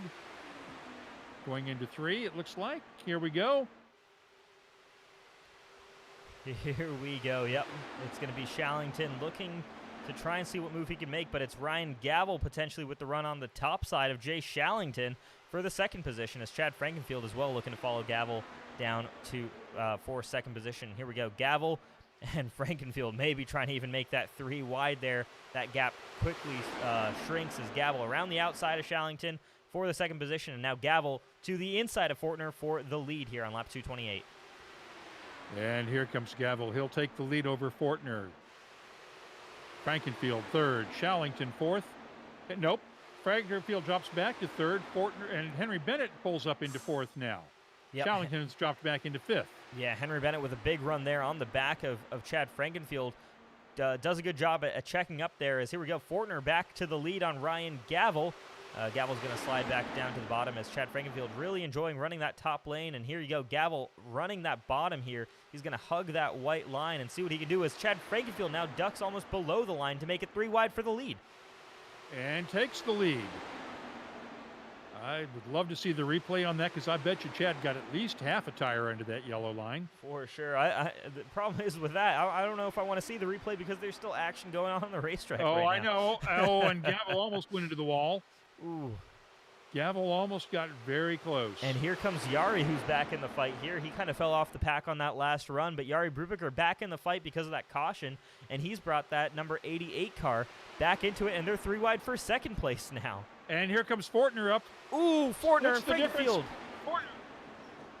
Did Frankenfield get in? He hit the brakes. He's in the wall. Yeah, Frankenfield's out of this race. Expect to see the caution flag waving here pretty soon. I don't see it, to be fair, as they're still going for it. They're still racing as Chad Frankenfield is up on the wall. I'm kind of surprised by that. Well, he's not causing any damage to he's not on the track. He may be off by the time they come back around. Let's see what happens. Very interesting. Gavel is still your leader. Fortner second. Here comes Brubaker underneath Fortner for second. Does he make it stick? Yep. Yeah, and Chad Frankenfield out of this race, and no caution flag is waved for that. So very interesting there. And yeah, so there you go. 15 car who was so aggressive, so strong all race long, he's done. Down to 8 cars. And we're down to inside of 20 laps to go. Or excuse me, down to 7 cars now. And 6 cars on the lead lap. Jari Brubaker looking to the inside here of Justin Fortner. He's going to get there with Henry Bennett as well, and Brubaker might even go for the lead here on Ryan Gavel. He's not quite going to get there. Not going to make it. Yeah, Gavel's going to stay there, but Brubaker gets that exit there. Potentially, no, he's going to actually fall to Justin Fortner, who's going to move up to second place. So it is very much all to play for, as they're once again duking it out 2 by 2 here for 1, 2, 3, and 4, as Jay Shallington, Tom Holland, and Fabio Viana just kind of watch from further back here in the order. And Henry Bennett making a move on the inside, coming up the outside now. He's all over Jari Brubaker's rear end, trying to get into the draft a little bit. Gavel staying low, about a 1.1 second lead, or about almost a 1 point, let's see, less than, never mind. How quickly it changes here. Trying to look at timing and scoring, you might as well not even bother, just because that's how fast it changes. Brubaker takes over the lead from Gavel. Fortner third, Bennett fourth, Shallington fifth. Yes, sir, but here comes Gavel back at him once again, and I expect we're going to be seeing back and forth now for every single lap here, all the way up until, they basically cross the finishing line, because I don't think anybody's going to be able to pull out enough of a lead with how aggressive these guys are going to be going right now. This is, drivers giving it 100% right here. You've got to be giving it 100% right here. Make sure you're in position to be able to make the run for the lead at the end of this race.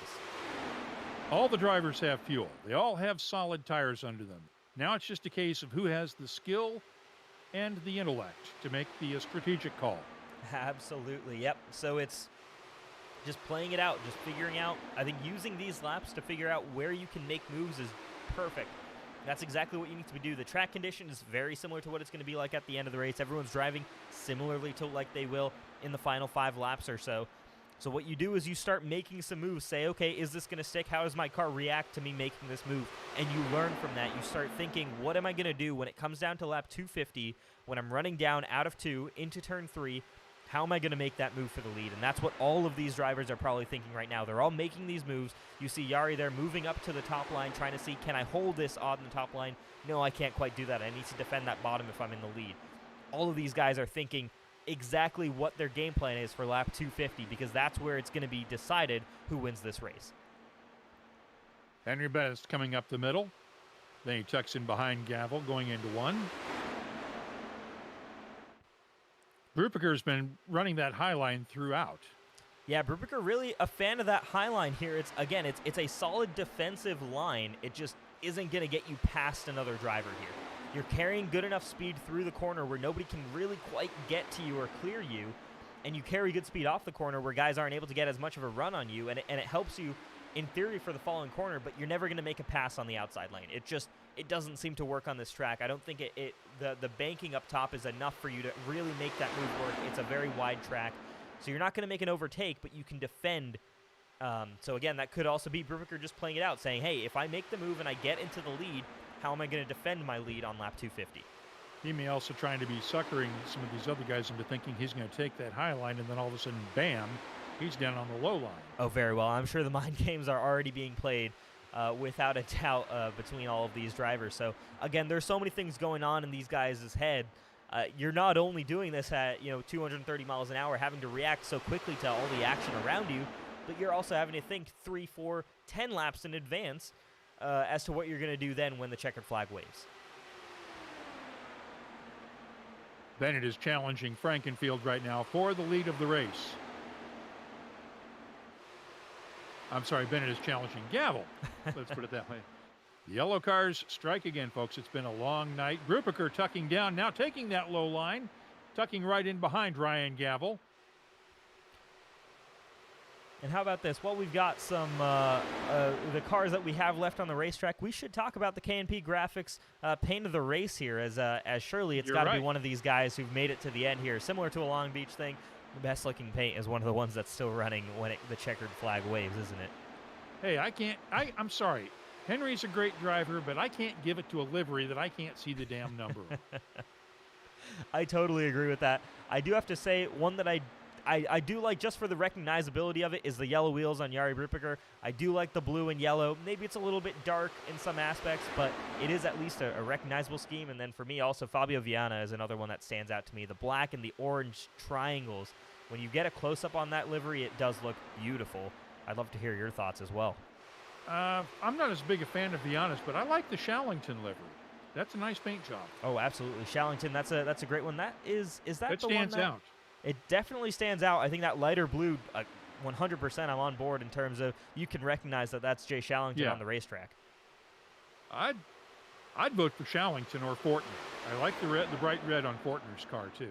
Oh, absolutely, yeah. I'm definitely on board. I think with the Jay Shallington scheme here as the battle continues up front, and I'm very much on board with giving that K&P Graphics Paint of the Race award to Jay Shallington for this Works US 500. for me. Let's do it. All righty. Back up at the front, though, we still have a race to win. It doesn't mean much except bragging rights, but it is the K&P Graphics Paint Job of the Race Award. Exactly. That's the first victory of the night to award here. The other one that, maybe the drivers might be more interested in winning here is the actual Wood Motorsports US 500. And right now it's Ryan Gavel leading from Henry Bennett and Jari Brubaker, but Henry Bennett looking to the outside. And Ryan has not been passed on the outside at all tonight. No, he is not, exactly. And I was saying we saw that. I don't remember what lap it was. It was earlier in the race, but we saw Ryan Gavel just hugging that bottom lane the entire way around the racetrack, and nobody could get past him when he was doing that until he finally lost that bottom lane. That could potentially be the move here for Ryan Gavel. And once again, you see there, he stayed on the bottom lane the entire way down the back straightaway. Henry Bennett couldn't get to his inside, and that meant Ryan Gavel stayed in the lead. We are on less than 6 laps to go now. Lap 244 of 250. We are coming down to the finish here at Michigan. Once again, we'll be at Milwaukee next week. Oh, we've got a spin. That's it's Gavel Gavel. around. Our leader is spun around. He's going to keep it rolling. Barely. Just keeps it off the wall. He does keep it rolling, and I believe we stay under green flag racing. We do. It's Henry Bennett now up in front over Tom Holland and Jari Brubaker. So we've got Gavel back running around. He was so close. Just lost it. Got a little bit loose there on the bottom, and that's what hugging that bottom lane can do. It's an effective blocking technique, but oh man, that car gets very, very loose when you're running right up against the apron. So really tough break there for Ryan Gavel, who had a strong car all night, but now it's between Bennett and Brubaker, and here comes Brubaker, who was running that top lane before. He's going to try it again. And Fortner's in third. Tom Holland fourth. Jay Shallington fifth. Gavel has dropped back to sixth, just ahead of Fabio Viana, who is 2 laps down. Those are your 7 cars still in contention tonight. And here comes Brubaker up, looking to take that outside line. Sooner or later, he's going to learn that you can't pass on the outside. Yeah, I'm curious to see what the 88's plan here is as we come to 5 laps to go, or as we come to 4 laps to go, actually. What his plan is here to get past this 81 car. He's loving that high line, and it's helping him defend from the 26 of Justin Fortner, but that's not going to win him the race. Sure, that'll keep him in second, but that's not going to win him the race. And there you see Henry Bennett defending that bottom lane, defending right up against to that white line. Brubaker needs to get an extraordinary run on the outside lane if he wants any chance at passing this one car. Or he needs to get a bit of an aero assist from having Fortner tucking in right behind him. Yeah, for sure. Here we go as Henry Bennett blocks to that bottom lane so much so, and Brubaker, I think, is going to get left out to dry here by Fortner. Yep. As, here we go. Henry Bennett still leads as we're 3 laps to go. Okay, here comes Bennett taking that low line again. Brubaker still on the high line on the outside. Fortner tucking in right behind him.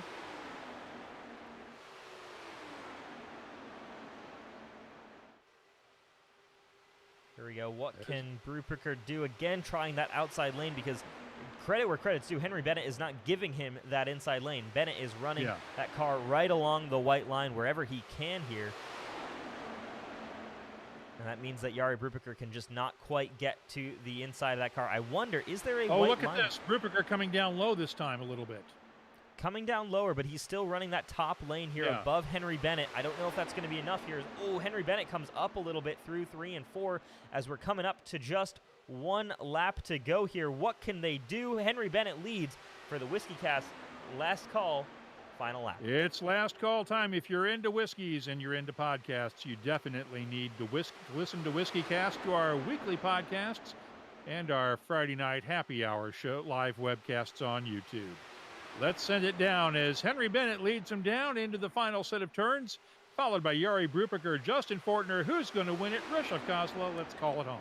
Here we go. Henry Bennett defending that inside line to perfection over the course of these past few laps. There's going to be a run on the outside by Brubaker, but he's not quite going to get there. It's going to be Bennett by inches over Brubaker and Fortner. Less than 1/10 of a second separated our 3 podium finishers, Bennett, Brubaker, and Justin Fortner. Tom Holland comes in 4th, Jay Shallington 5th, Ryan Gavel in 6th, and 2 laps down, Fabio Viana. Half a second, less than half a second across the top 5. What a finish there, and what a great 3-wide finish. I mean, we've got to go back to the iRace Online replay and just look at how close those cars were as they came around that final corner. As we look at the finish coming down into 3, watching it closely, you see Brubaker trying to make that lead up. Fortner comes down, tries to come underneath, and just not even wheels distance apart. Amazing, amazing there. And here you go, Henry Bennett celebrating the victory here. Their reigning champion back to victory lane here at Michigan International Speedway. And as soon as Henry finishes burning up the tires, we'll bring him in here for a quick chat.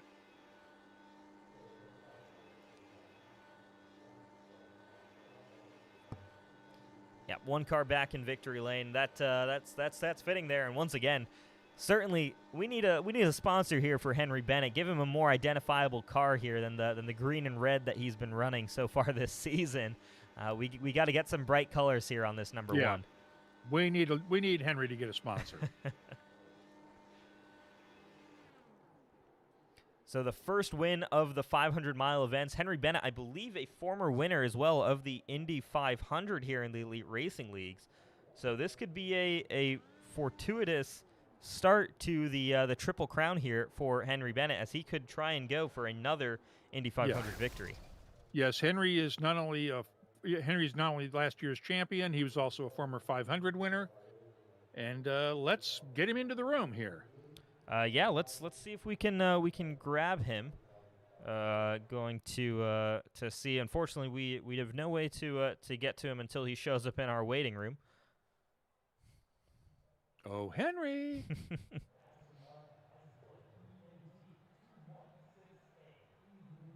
Henry Bennett, please pick up the white courtesy phone. Paging Henry. In the meantime, I think we will, while we're waiting on some of our top three finishers to join us, we should bring in one of the guys who was once again. Yeah.